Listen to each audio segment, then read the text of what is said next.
আসসালামু আলাইকুম প্রিয় দর্শক এবং শ্রোতা, আল্লাহ সর্বাবস্থায় আমাদের সবার মঙ্গল করুন সেই দোয়া এবং শুভকামনা জানিয়ে শুরু করছি লাইফের একটি এপিসোড। আজকে যাকে গেস্ট হিসেবে এখানে নিয়ে এসেছি তাকে নিয়ে আপনাদের অনেক বিরূপ মন্তব্য থাকতে পারে এবং তাকে নিয়ে অনেক আলোচনা সমালোচনা হচ্ছে। আজকের এপিসোডটা শুধুই আমার কোয়েরি, মানে আসলে ওকে নিয়ে যে এত আলোচনা হচ্ছে, এত সমালোচনা, কিছুদিনের মধ্যে জেলে চলে যায়, জেল থেকে বের হয়, কিছুদিন পর ওদের ভিডিও বের হচ্ছে। আমি এগুলো খণ্ড খণ্ড খণ্ড খণ্ডভাবে আমার চোখের সামনে, যেহেতু সোশ্যাল মিডিয়াতে আমি আছি, আমার সামনে এসছে। কিন্তু আমি আসলে আজকের এপিসোডটা শুধুমাত্র আমার ব্যক্তিগত তেষ্টা মেটানোর জন্য আমি ধারণ করছি। এই এপিসোডটা আমি রেকর্ড করতে চাই, আমি জানতে চাই ওর জীবনের গল্পটা আসলে কি। ওকে যেভাবে সোশ্যাল মিডিয়াতে মানুষ চেনে, এটাই কি ওর গল্প, নাকি এর বাইরেও ওর কাছ থেকে কিছু জানার আছে? Prince Mamun, right? জি। কেমন আছেন? আলহামদুলিল্লাহ। বয়স কত? আমি তোমাকে তুমি করে বলি, আপনি তুই করে বললেও খুব ভালো লাগবে।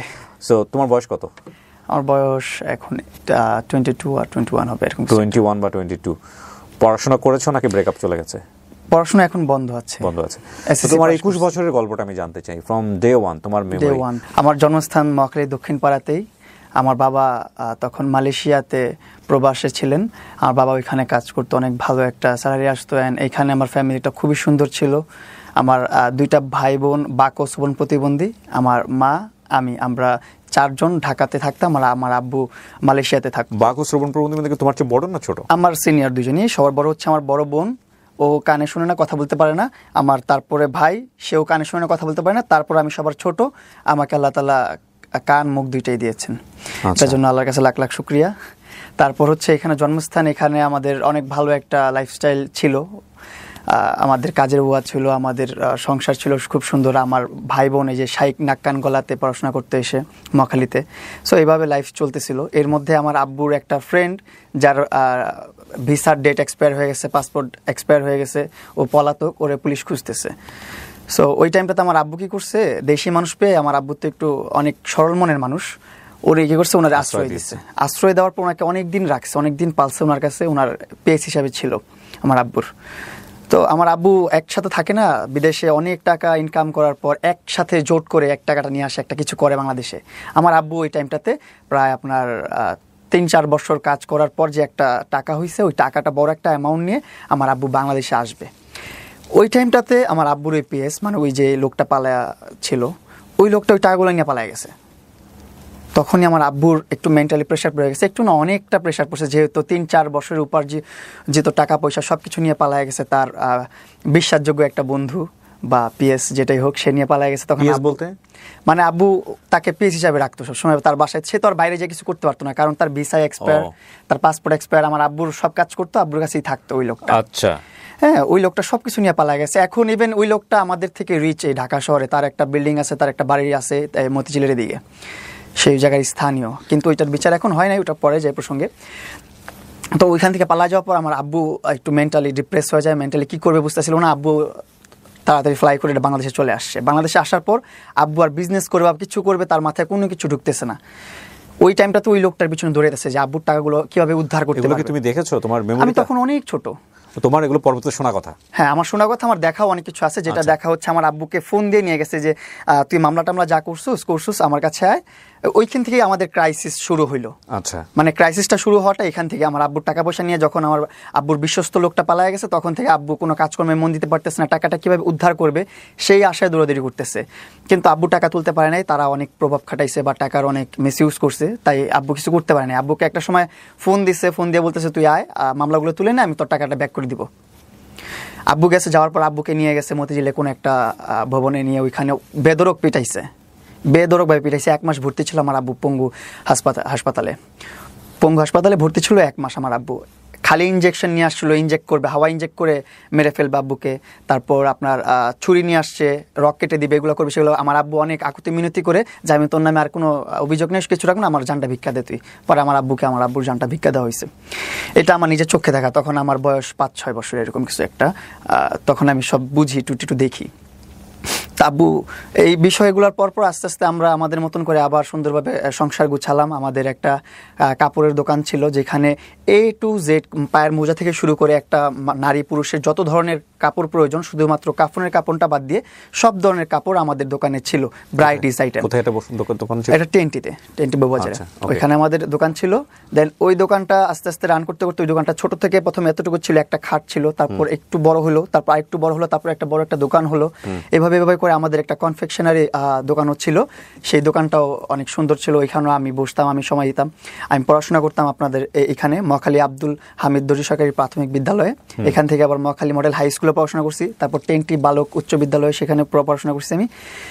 এই আমার পড়াশোনার যাত্রা এখানে। আমার বড় হওয়াই, ছোট থেকে বড় হওয়া মহাখালী, ওয়ারলেস, টেন্টি এগুলোর মধ্যেই। এই হচ্ছে আমার জার্নিটা। এর মধ্যে ভালোই চলতেছিল সবকিছু, ফ্যামিলিও সুন্দর চলতেছে ওই টাইমটাতে। দুইটা দোকান আমাদের, একটা কনফেকশনারি, একটা কাপড়ের দোকান, বস্ত্রবিতান। তো এই দুইটা নিয়ে আমাদের খুব ভালো চলতেছে লাইফটা। দোকানে বসতো কে? বাবা বসতো একটা, আম্মু বসতো একটা। আবার আমি যেটাতে যখন সময় দিতে পারতাম, আব্বু খেতে গেলে আমি বসে থাকতাম, আম্মু খেতে গেলে আমি বসে থাকতাম, আমার ভাই বোনরা বসে থাকতো। তোমার যে দুই ভাই বোন যারা, ওরা শুধু সিসি ক্যামেরার মতন বসে থাকতো দোকানে, আর কথাবার্তা আমি বলতাম, ব্যবসা বাণিজ্য আমি করতাম ছোটবেলা থেকেই। মানে ওদের সাথে কমিউনিকেশন ওরা কি বুঝে? ওদের সাথে কি? হ্যাঁ, ওদের সাথে সাইন ল্যাঙ্গুয়েজে কথা বলতো, সেটা আমি প্রপারলি বুঝি, প্রপার কথা বলতে পারি ওর সাথে। আচ্ছা, হ্যাঁ, এই ছোটবেলা থেকে এইভাবেই চলতেছিল। এর মধ্যে চলে আসলো আমার লাইফে তোমার বর্তমান যে অবস্থা, জি, এটা সম্পর্কে ওরা দুজন অবহিত, জানে যে তোমাকে নিয়ে কি হচ্ছে? হ্যাঁ, ওরা খুব আফসোস করতেছে। এবং ওদের সাইন ল্যাঙ্গুয়েজের, ওদের বাক ও শ্রবণ প্রতিবন্ধীর যে একটা কমিউনিটি আছে, ফুল কমিউনিটিটা আমাকে সাপোর্ট করে। সবাই জানে, দেখতেছে কি হচ্ছে। ওরা তো বোবা মানুষ, ওরা তো বাক ও শ্রবণ প্রতিবন্ধী, ওরা তো দেখে, রিয়েলটা দেখতেছে, বুঝতেছে। ওরা সব মানে অ্যানালাইজ করে বলতেছে সব, মানে ওদের পুরো কমিউনিটি ওই মহিলাটাকে ধিক্কার জানায়, পুরো কমিউনিটি। কারণ সবাই আমার ছোট থেকে স্ট্রাগল দেখছে, আমার ভাই বোনের স্ট্রাগল দেখছে। ওরা জানে যে আমার ফ্যামিলিটা কত স্ট্রাগল করে এ পর্যন্ত আসছে। তো ওই টাইমটাতে আমার জীবনে আসে টিকটক। মানে আমার ফ্রেন্ডসরা কিভাবে আসলো, মানে আমার ফ্রেন্ডসরা মজা করে এসে সামনে এসে এমনি দেখাইতো, দেখ মামুন কত সুন্দর সুন্দর ভিডিও, এই দেখ মেয়েদের সাথে ডুয়েট করা যায়, এটা করা যায়, সেটা করা যায়। এই জিনিসগুলো অনেক মজা লাগতো তখন দেখতাম। টিকটক না লাইকি? টিকটক, জি। প্রথম টিকটকে দেখলাম, দেখার পরে ও আমার বন্ধু ভিডিও করতো, আমি ভিডিও করতাম না। ইসমাইল নামের একটা বন্ধু ছিল, ও ভিডিও করতো। ও ভিডিও করে দেখাইতো, আমাকে নিয়ে ডুয়েট করতো, দেখতাম ভালোই লাগতো। তখন বললাম যে ওর মোবাইলটা করতেছে, আমার মোবাইল দিয়ে আমি ট্রাই করি। তা আমার মোবাইল দিয়ে আমি ট্রাই করলাম, রেসপন্স পেলাম না ওরকম ভাবে। সেলফি ভিডিও, কোন ক্লাসে পড়ো? এমন কিছু, 80 পড়ি। ওকে, তো 80 পড়ি ওই টাইমটাতে। হ্যাঁ, রাইট, 80 পড়ি, মহাখালী মডেল হাই স্কুলে পড়ি তখন আমি। তো ওই টাইমটাতে ওই স্কুল ড্রেস পরাও আমার ভিডিও আছে, এই জন্য মনে পড়লো। স্কুল ড্রেস পরাই প্রথম ভিডিও। আমি পাশে বসে বসে মোবাইল টিপতেছি, আমার বন্ধু ড্রেস পরে আছে, আমি ড্রেস পরে আছি, এভাবে ভিডিও নিচ্ছে। আমার ক্লাস ফ্রেন্ড ছিল। গানের সাথে লিপসিং করা? হ্যাঁ, গানের সাথে লিপসিং করা, মেয়েদের সাথে ডুয়েট করাটা। তো ওই ডুয়েট করাটা আমরাও ডুয়েট করতাম। কখনো ভাবি নাই যে একাকিত্বভাবে, ইন্ডিপেন্ডেন্ট ভাবে কন্টেন্ট করব বা সোলো কন্টেন্ট আপলোড করব। ফান, মেয়েদের সাথে ডুয়েট করা। এই ডুয়েট কি এখন আছে টিকটকে? না, বোধহয় আছে। এখন আছে, যে কেউ চাইলে ডুয়েট করতে পারে। সো ওইরকম ডুয়েট করতেছে, আমিও ডুয়েট করলাম অনেকদিন। দেখি মানুষ রেসপন্স করে না ডুয়েট ভিডিওগুলো। পরে আস্তে আস্তে চিন্তা ভাবনা করলাম যে কিভাবে নিজের ভিডিওগুলো কোয়ালিটি আপ করা যায়, কিভাবে নিজের ভিডিওগুলো মানুষের সামনে নেওয়া যায়। তখন আমি সিঙ্গেল ভিডিও করা শুরু করলাম। তারপর ডান্সের ভিডিও দিলাম। ডান্সের ভিডিও দেওয়ার পর আমার ভিডিও দেখি রিচ বাড়তেছে। ডান্স কি তুমি আগে থেকে করতে? আমি ছোটবেলা থেকে ডান্স করি। আমি টিকটকে আসার আগে থেকে ডান্স করি। আমি যখন থেকে বুঝি, মানে বলতে পারেন এক কথায় না অবুঝ থেকেই আমি ডান্স করি। মানুষের ডান্স দেখতাম, দেখে দেখে ওইটাই আমি নাচতাম, হোক আর না হোক আমি ডান্স করতাম। মানুষটা দেখে দেখে আমি ডান্স শিখতাম ছোটবেলা থেকেই। যত ভালো ভালো ডান্সের ভিডিও আছে ইউটিউবে, ওইগুলো দেখতাম বসে বসে মনোযোগ দিয়ে। হেডফোন একটা লাগায়, বাটন মোবাইল একটা ধরে দেখতাম, শিখতাম। বাসায় বসে বসে একা রিহার্সাল করতাম, একাই ডান্স শেখা হইলো। এভাবে ডান্স করতাম। আমি টিকটকের আগেও ডান্স করতাম। এইখানে যেতাম, ওইখানে যেতাম, বরিশাল যেতাম, কুমিল্লা যেতাম, প্রোগ্রাম করতে যেতাম, ডান্সের প্রোগ্রাম করতে। এটাও একটা লাইফ ছিল আমার, এটা টিকটকে আসার আগের লাইফ। যে যে কোনো দেশের, যে কোনো গ্রামের, যে কোনো জেলায় যেতাম আমি ডান্স করতে। যে কোনো গায়ে হলুদ, বার্থডে, যে কোনো প্রোগ্রাম, ওটা যেখানে সাউন্ড বক্স থাকে, স্টেজ থাকে, সেখানে প্রোগ্রাম করতে যেতাম। এখানে 2000 টাকা, 4000 টাকা, 5000 টাকা, 10,000 টাকা এরকম কন্ট্যাক্ট করে চলে যেতাম গ্রুপ নিয়ে, 2-3 জন বন্ধু বান্ধব নিয়ে। আমি একটা গ্রুপ ছিল, আমার একটা ডান্স স্কুলও ছিল। আমার একটা ডান্স স্কুল ছিল, যেটা হচ্ছে ব্রাক স্কুল। অনেকেই চিনেন হয়তো বা, বাংলাদেশের ব্রাক স্কুলগুলো। ওই স্কুলগুলো সকালে যখন পড়াশোনা করাইতো, স্কুল টাইমটা শেষ হলে রাতের বেলা আমি আমার ডান্স স্কুল ক্লাস করাইতাম। আমার প্রায় 15-20 জন স্টুডেন্ট ছিল, তাও ছোট ছোট আমার এজেরই। মানে তুমি কার কাছ থেকে শিখোনি, কিন্তু তুমি অনেকে শেখাই? আমি শিখাইছি। আমার একটা বন্ধু আছে হৃদয়, তারপর হৃদয়ের ছোট ভাই আলাবিন, এগুলো আমার মানে বন্ধু বান্ধব নিয়েই আমার সব ন্যাচারালি গিফটেড আর কি। হ্যাঁ নিয়ে আমি শুরু করলাম, ওদেরকে ডান্স শিখাইলাম, আমি ডান্স শিখা ওরাও খুব সুন্দর আমার সাথে তাল মিলিয়ে নাচতে পারে। দেন আমরা যে কোনো এলাকায় যে কোনো জেলায় প্রোগ্রাম করতে চলে যেতাম। সো তুমি টিকটকে এগুলো দেওয়া শুরু করলে? হ্যাঁ, টিকটকে আমি আবার এই ভিডিও দেওয়া শুরু করলাম আমার ডান্সের, তো মানুষ এটা নেওয়া শুরু করলো, অনেক ডান্সের ভিডিওগুলো নিল। পরে আস্তে আস্তে ডান্স দেওয়া শুরু করলাম। তারপর রমনা পার্কে যেতাম প্রতি ফ্রাইডেতে, ওইখানে একটা গেট টুগেদারের মতো হতো, সকল TikTok user, like user, YouTuber সব এক হতো ওইখানটাতে। তো ওইখানে যে আমি ভিডিও করতাম, ভিডিও করার আস্তে আস্তে আস্তে ওইখানে চিনলাম কি লাইকি অ্যাপ। মানুষ এসে ভিডিও করতেছে আমার সাথে, মানে তখন আমি মোটামুটি একটু পাবলিক ফিগার, মানুষ এসে আমার সাথে ভিডিও করে সেলফি নেয়। যখন মানুষ ভিডিও করতেছে আমার সাথে, তখন আমি দেখতেছি এটা কি অ্যাপস, এটা তো টিকটক না, এটা তো আমি কখনো চিনি নাই, ড্যাশবোর্ডটা তো আমি চিনি না, এটা কি ড্যাশবোর্ড, এটা কি অ্যাপস। পরে বলতেছে ভাই এটা লাইকি অ্যাপ। বললাম ও আচ্ছা। আবার গেলাম, আবার দেখতেছি এরকম অনেক মানুষ টিকটকের চেয়ে বেশি লাইক ইউজ করতেছে। তো তখন আমি আমার লাইকিতে সুইচ করলাম, যে লাইকিতে একটা অ্যাকাউন্ট খোলা দরকার, দেখি কি হয় ওইখানে, যেহেতু টিকটকের মতোই একটা প্ল্যাটফর্ম। তো লাইকিতে যখন আপলোড করলাম আমার ডান্সের ভিডিও, খুব ভালো রেসপন্স। রাতে আপলোড করছি, সকালবেলা দেখি 9 লক্ষ প্লাস ভিউ একটা ভিডিওতে। এটা পেয়ে তো আমি খুবই খুশি, মানে যেখানে আমার ভিউ আসে 1.5 লাখ, 2 লাখ, 2.5 লাখ, 3 লাখ, ওইখানে ডান্সের ভিডিওতে লাইকিতে চলে আসছে 9 লাখ, একটু পরে দেখে মিলিয়ন। তখন খুব ইন্সপায়ার হলাম আসলে, যে না, কন্টেন্ট করতে হবে, ভিডিও আপলোড করতে হবে। তখন আমি লাইকিতে রেগুলারলি ভিডিও আপলোড করতাম, ডেইলি 15 থেকে 20টা ভিডিও আপলোড করতাম, ডান্সের video, action video, slow motion video. 15 থেকে 20টা? তুমি দোকান টোকান বন্ধ করে দিয়ে এগুলোই করতা? হ্যাঁ, আমি দোকান তো আর আমার দিয়ে চলে না, আমার উপর নির্ভর না। আমি হচ্ছে যে টাইম পাস করে, আমি ওনাদের যখন খাওয়ার সময় হতো বা তাদের রেস্ট টাইম হতো, ওই টাইমটাতে আমি দেখার জন্য বসতাম। অতটা মেজর আমি না। মানে বাবা বসতো বেসিক্যালি? বাবা বসতো, আম্মু বসতো, দুই দোকানে দুজন বসতো। ওকে। তো এইভাবে চলতেছিল লাইফটা। এই ভিডিও করতে করতে যখন আমি লাইকিতে লাইভ শুরু করলাম, দেখলাম লাইকিতে লাইভের একটা অপশন আছে, যেখানে লাইভ করলে একটা টাস্ক দেওয়া হয় যে তুমি 30 দিনে 15 দিন এফেক্টিভ ডে লাগবে, 15 দিনে তুমি 20,000 গিফট কাউন্ট করতে পারো, বা 40,000, 60,000, 1 লাখ, 2 লাখ, 50 লাখ, 5 লাখ, যত লাখ ইচ্ছা তোমার কাউন্ট করতে পারো। যেই গিফটটা তুমি রিসিভ করবা তার ডাবল তুমি কোম্পানি থেকে ব্যাক পাবা, আরো মানে টাকা দিবে তোমাকে? টাকা দিবে, রাইট। তারপর লাইকি অ্যাপস টাকা দেয়, স্যালারি দেয় ওইটা। তো এটা পেয়ে তো আরো ভালো হলো। প্রথম মাসেই আমার প্রায় 50,000 রিসিভিং হয়ে গেছে, 15 দিন প্লাস, মানে 20-25 দিন ইফেক্টিভ ডে হয়ে গেছে। যেখানে লাগে 15 দিন, আমি 20 দিনের প্লাস দিয়ে দিছি। 40 ঘন্টা লাইভ লাগে, আমি তারও বেশি দিয়ে দিছি। প্রতিদিন 5 ঘন্টা 6 ঘন্টা লাইভ করে ফেলছি আমি। সো এইভাবে আমার লাইভে এক মাসে ইনকাম চলে আসলো 60,000 টাকা। এটা পেয়ে আমি আমার বাবা মাকে বলতেছে, বাবা মা সব বাদ দাও, এখানে ব্যবসা বাণিজ্য আর কিছু করা লাগবে না, সব ক্লোজ, এখন থেকে ফ্যামিলি আমি রান করবো, আমি সব দেখবো, চলো আমরা আমাদের মতন করে মুভ অন করি, আমরা আমাদের মতন করে সুন্দর লাইফ লিড করব। তুমি তখন ক্লাস 8-এ পড়ো? হ্যাঁ, ক্লাস 8-এ পড়ি তখন আমি। ক্লাস 8-এ পড়ে একটা বাচ্চার কাছে প্রথম মাসে 60,000 টাকা আসা এই লাইকি থেকে, এটা আপনি বুঝতেই পারতেছেন যে ওর মাথা খারাপ করার জন্য that is enough money actually. Okay, তারপর দেন ওইখান থেকে আমি বের হয়ে আসলাম। সাইদনগরে আমরা বাসা নিলাম, নতুন বাজার সাইদনগর 100 ফিটে। ওইখানে একটা ফ্ল্যাট নিয়ে আমার ফ্যামিলি। তোমার বাবা মা তোমাকে অনেক লাভ করে?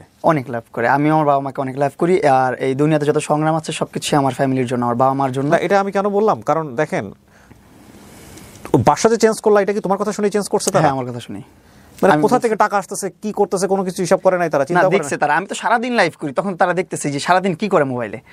আমি প্রতিদিন লাইভ। আমার আম্মু আমাকে ফুল সাপোর্ট করতো। আমার আম্মু আমি যখন বের হতাম বাসা থেকে, আমি সকালে বের হতাম, দুপুরের খাবার খেতাম না, কিছু করতাম না, 50 টাকা 100 টাকা পকেটে নিয়ে বের হতাম, বাইরে যে সিঙ্গারা খেতাম, এটা খেতাম, সেটা খেতাম, এইভাবে করে আমার লাইফটা চলতো। তখন ভিডিও করতাম, তো অনেক ভিডিও করতাম, সকালে বের হলে সন্ধ্যাবেলা বাসা ফিরতাম, দুপুরের খাবারে মাঠে ঘাটে বিভিন্ন জায়গায় ভিডিও করতাম, সব জায়গায় যেখানে যেভাবে পারতাম।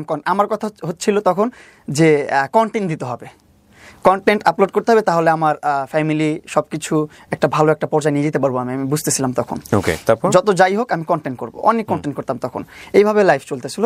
বাবা মাকে নিয়ে সুইচ করে ফেললাম, সাইদনগরে ফ্ল্যাট নিলাম একটা, ওইখানে অনেক বড় সড়ো একটা প্রায় 2000 স্কোয়ার ফিটের একটা বাসা নিলাম, নিয়ে ওইখানে আমার বাবা মা নিয়ে থাকা শুরু করলাম 2018 সাল থেকে। জি, এই 2018 সাল থেকে সাইদনগরে আমার বসবাস, আমার ওইখানে ইনকাম দিয়ে আমার ফ্যামিলি রান করা শুরু করলাম। চলতেছিল সব গুড, সবকিছু ভালোভাবে কন্টেন্ট করতেছিলাম, লাইভ করতেছিলাম। কিছু মাসে ছিল আপনার 1.5 লাখ টাকা ইনকাম আসতেছে, কিছু মাসে 2 লাখ, কিছু মাসে 2.5 লাখ। আবার লাস্ট আপনার 2023 সালে আমার একটা অ্যাপ থেকে পেমেন্ট করতো, আপনার স্ন্যাক অ্যাপটার নাম। ওই অ্যাপ পেমেন্ট করতো আমাকে $5,500 এভরি মান্থ 5,500 অ্যাপের নাম কি? Snack app. কি করে এখানে? সেম ভিডিও আপলোড করতে হয় শুধু। যেহেতু এখন এক্সিস্ট করে? হ্যাঁ, এখন এক্সিস্ট করতেছে না, কারণ এখন আর পেমেন্ট দিচ্ছে না স্ন্যাক অ্যাপ। ওকে, তো ফেসবুকের মতো অবস্থা আর কি। আমার লাইকিতে আমি সর্বপ্রথম বাংলাদেশের 10 মিলিয়ন ফলোয়ার হিট করছি। এটার পর তুমুল আলোচনায় চলে আসি আমি শর্ট প্ল্যাটফর্মে। 10 মিলিয়ন লাইকিতে? হ্যাঁ। লাইকিতে এখন অতটা পপুলার না। এখন লাইকিতে পপুলার না, কারণ আমি যখন আমার আইডিটা ব্যান হয়, ব্যান হওয়ার পর থেকে আমি আর Ban হয়ে গেল কেন? ব্যান হয়ে গেল মাঝখানে ওই যে কিছু কন্টেন্ট ক্রিয়েটার আছে, অপু আছে, আরও কিছু কন্টেন্ট ক্রিয়েটার আছে যাদের মারামারি হয়েছিল, দেন আরও ঝামেলা হয়েছিল, তাকে পুলিশে ধরে নিয়ে গেছে। ওইগুলোর কারণে ওই কন্ট্রোভার্সির মধ্যে আমাকে টেনে নিছে, কারণ অপুর আর আমার একটা কন্ট্রোভার্সি চলতেছিল লাইভে, তর্ক বিতর্ক চলতেছিল লাইভে, কারণ ও ছোট্ট একটা ইউজার, নতুন একটা ইউজার, আর তখন আমার 10 মিলিয়ন প্লাস ফলোয়ার। তখন ও নতুন নতুন এসে আমাকে নিয়ে কিছু খোঁচা মেরে কথা বলতেছিল, মানে থাকে না সঙ্গদোষে লোহাবাসে, ও পিছন থেকে কেউ খোঁচায় দিচ্ছিল, ও বাজে সাউন্ড করতেছিল, তখন আমি ওর উপর ক্ষিপ্ত হয়ে গেছিলাম। এই বিষয়টা নিয়ে ওরা আমার একটা ক্লাস তৈরি হয়ে যায়। তখন এখন আমরা খুব ভালো বন্ধু, ভালো সম্পর্ক, এখনও কথা হয়। ও দুবাইতে এখন লাক্সারি লাইফ লিড করতেছে, খুব ভালো আছে, ওর জন্য দোয়া করি আরও বড় হোক। আর আমি বাংলাদেশে এখন একজনের ফাঁদে পড়ে দুপে দুপে মরতেছি, আর কিছু করার নাই। তো সো তোমার ওই কারণে লাইক এটা ব্যান হয়ে যায়? লাইক এটা ব্যান হয়ে যায় যে কন্ট্রোভার্সির মধ্যে কারা কারা আছে। এর মধ্যে তো আমি তো সর্ববেশি হাইপে, আমার কন্ট্রোভার্সিটা তত বেশি প্রায়োরিটি নাই। তারপরও বাংলাদেশের সাইবারে যারা লোকজন ছিল তাদের একটু জেলাসি ফিল হইতো, তারা জেলাসি ফিল করতে, ছোট্ট একটা মানুষ এত ফলোয়ার গেইন করে ফেলছে, এত কিছু করতেছে, তারা কীভাবে দমানো যায়, কীভাবে আটকানো যায়। এই জন্য তখন আমার লাইকি অ্যাকাউন্টটা ব্যান করে দিল। তো আমার লাইকি অ্যাকাউন্ট আবার ব্যাক আনছি, যেহেতু আমি লিগেল আছি, যেহেতু আমার লাইনে লিগেল আছি, যতই ষড়যন্ত্র হোক, যতই রাজনীতি হোক, আমি তো আমার লাইনে ঠিক আছে। তারপর আমি অনেক রিকোয়েস্ট করছি, যত অফিসিয়াল ছিল সবাইকে প্রুভ করছি, পুলিশ ক্লিয়ারেন্স, ডিবি ক্লিয়ারেন্স, যত প্রকার ক্লিয়ারেন্স দরকার পড়ছে সব জায়গায় আমি দৌড়াইছি, ডিবি অফিসে গেছি, পুলিশে গেছি, আপনার সিআইডিতে গেছি, সব জায়গায় গেছি আমি আমার আইডি ব্যাক আনার জন্য। পরে অ্যাটলাস আমার আইডি ব্যাক আনছি, আমি ব্যাক এনে আমি আইডি ফালাই দিছি, আর চালাই না, ইউজ করি না, দেখাই দিলাম তোদেরকে যে আমি লিগেল। তারপর আমি লাইকির মধ্যে কোনো ইন্টারেস্টই নেই আমার লাইকি। তারপরও সংসার চালাচ্ছিলাম লাইকির টাকা পয়সা দিয়ে, লাইকি থেকে এই স্যালারি নিয়ে ওইখানে অনেক ভালো একজন কন্টেন্ট ক্রিয়েটার ছিলাম। বাংলাদেশে যে কোনো স্পন্সর, যে কোনো কাজ আসতো সর্বপ্রথম আমার ডাক পড়তোই। তো আমি আমার লাইফ নিয়ে খুব হ্যাপি ছিলাম, যেহেতু আমার 10 মিলিয়ন ফলোয়ার প্রথম অ্যাচিভ করছি। আমার অ্যাকাউন্টটা সবচেয়ে বড়। আমার গিফটিং অ্যাজ একটা ছেলে হিসাবে আমার গিফট রিসিভিং যেটা ছিল, এটা অনেক মেয়েরও ছিল না, অনেক মেয়েরাও এত রিসিভ করতে পারবো না। মেয়েরা তো মেয়েদেরকে দেখে গিফটাররা এমনি গিফট করতো, যে এই নাও তোমাকে এই গিফট দিলাম, সেই গিফট দিলাম, এটা লাইভের গিফট। তো ওই টাইমে আমি ছেলে হিসাবে অনেক গিফট রিসিভ করছি অ্যাজ এ সেলিব্রিটি বয় হিসাবে বাংলাদেশের। তো তখন আবার লাইভ চলতেছে, লাইকে ব্যাক আসার পর অনেকদিন ইউজ করিনি, আবার হুট করে লাইভ করলাম কিছুদিন, 1-2 মাস লাইভ করলাম। তো ওইখানে আবার লাইভ করতে করতে পরিচয় হয় আমার ওই মহিলার সাথে।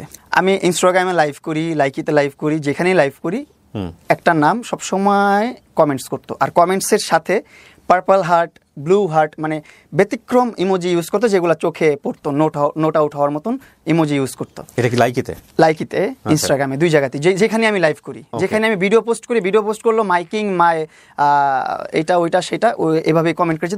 যখন অপরিচিত তো সেই অবস্থাতেও ও আমাকে মাইকিং, মাই সুপারস্টার, এটা ওইটা সেটা এগুলো কমেন্টস করতো। তো এগুলো খুব টাচি লাগে আমার কাছে, যে না মেয়েটা বা এই মহিলাটা খুবই ভালো, আমাকে ভালো ওয়েল উইশার, গুড উইশার, আমি একটু সাপোর্ট করি। কী চায় একটা ফ্যান, কী চায় একটা ইনফ্লুয়েন্সারের কাছ থেকে, একটু অ্যাটেনশন চায়। তো আমি একটু অ্যাটেনশন দিলাম, লাইভ একদিন কলে নিলাম, নেওয়ার পর সে আমাকে তার বাসার পেটস দেখাচ্ছে, পাখি আছে, ডগি আছে, এটা আছে সেটা আছে, সে আমাকে এগুলো দেখাচ্ছে। তখন আমি আবার এখনও পেটস লাভার, আমি পেটস খুব ভালোবাসি। আমার বাসায় 5টা ডগি আছে, তারপর পাখি আছে, এগুলো আমি পালি, আমার খুব পছন্দ, আমার মাও পছন্দ করে এগুলো। ওর সাথে কথা হতে কনভারসেশনের মধ্যে ও আমার বাসায় একটা পাপি পাঠিয়ে দিছে, ছোট্ট একটা ডগি। বাসার ঠিকানা জানতো? হ্যাঁ, ওই যে কথা হচ্ছে মোবাইলে, তখন তোমার বাসা কোথায়, আমার বাসা এখানে, হ্যাঁ আমার বাসা এখানে, তোমার বাসা ওইখানে, এগুলো সব কথা হচ্ছে। ওর সাথে কথা বলার ইন্টারেস্টটা ওই পেটস নিয়েই, যে ওর বাসায় অনেকগুলো পেটস আছে, আমি একটু কথা বলি ওর সাথে, পেটস নিয়ে অনেক আইডিয়া পাবো আমি। ও শিজু ব্রিডের ডগ দেখাচ্ছে, লাসা ব্রিডের ডগ দেখাচ্ছে, এই টিয়া পাখি, ওই টিয়া পাখি, এই ময়না পাখি, এই পাখি, ওই পাখি, সব আমাকে ডিটেলস দেখাচ্ছে।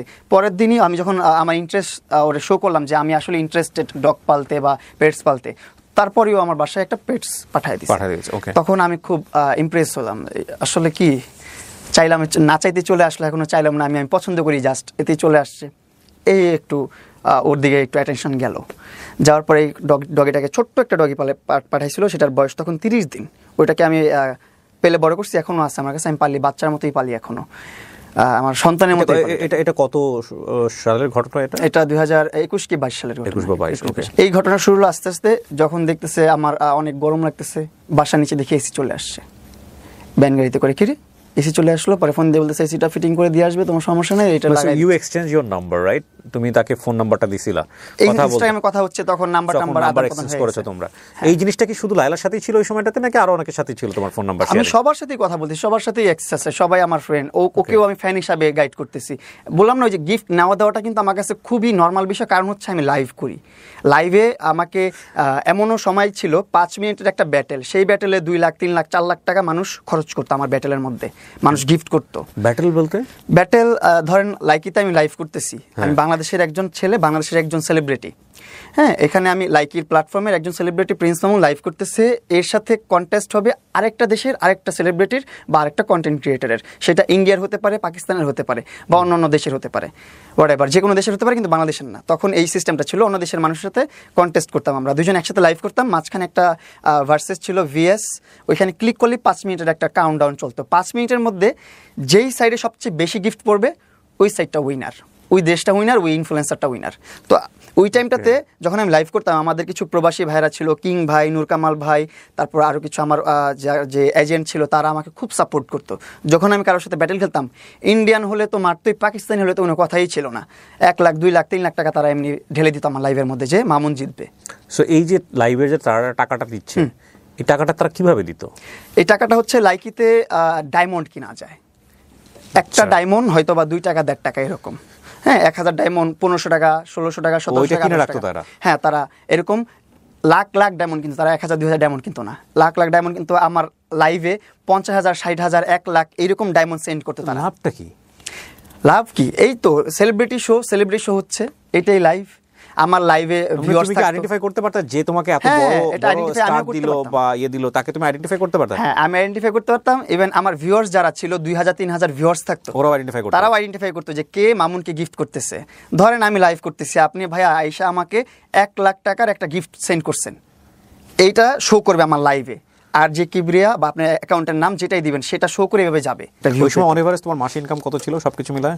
2 লাখ 2.5 লাখ, তারপর বললাম না স্ন্যাক অ্যাপ যখন আসছে তখন 6 লাখ 7 লাখ 8 লাখ এরকম করে ইনকাম আসছে। এটা আপ এন্ড ডাউনের মধ্যে থাকে ইনকাম, ইনফ্লুয়েন্সারদের ইনকাম তো কখনো স্থায়ী থাকে না, স্টেবল থাকে না, আপস এন্ড ডাউনের মধ্যে থাকেই, কাজ করলে টাকা, না কাজ করলে টাকা না। এই যে এখন কাজ করতে পারতেছি না, আমি আমার লাইফের হ্যাসেল নিয়ে তো আমি বাঁচতেছি না, কিভাবে কাজ করব, কিভাবে ইনকাম করব, গল্পে আমি একটু পরে আসতে চাই। হ্যাঁ, সো তোমাকে জেতানোর করা হতো, এবং তুমি বলছিলা যে তুমি গরমে থাকলে হঠাৎ করে তোমার বাসার নিচে এসি চলে আসছে এসি, তখন আরো ইমপ্রেস হতাম আস্তে আস্তে। বেডশিট ভালো না লাগলে বেডশিট চলে আসতেছে, মনিটর ভালো না লাগলে মনিটর চলে আসতেছে, সব চলে আসতেছে। তুমি রেগুলার কথা বলতে তার সঙ্গে ওই সময়টাতে, নাহলে তোমার বাসায় বেডশিট নিয়ে জানতো কিভাবে? আমি রেগুলার লাইভ করতাম না, সেটা ঠিক আছে, কিন্তু ধরো তোমার বাসায় যে বেডশিট নাই বা তোমার আমার লাইভে দেখতো।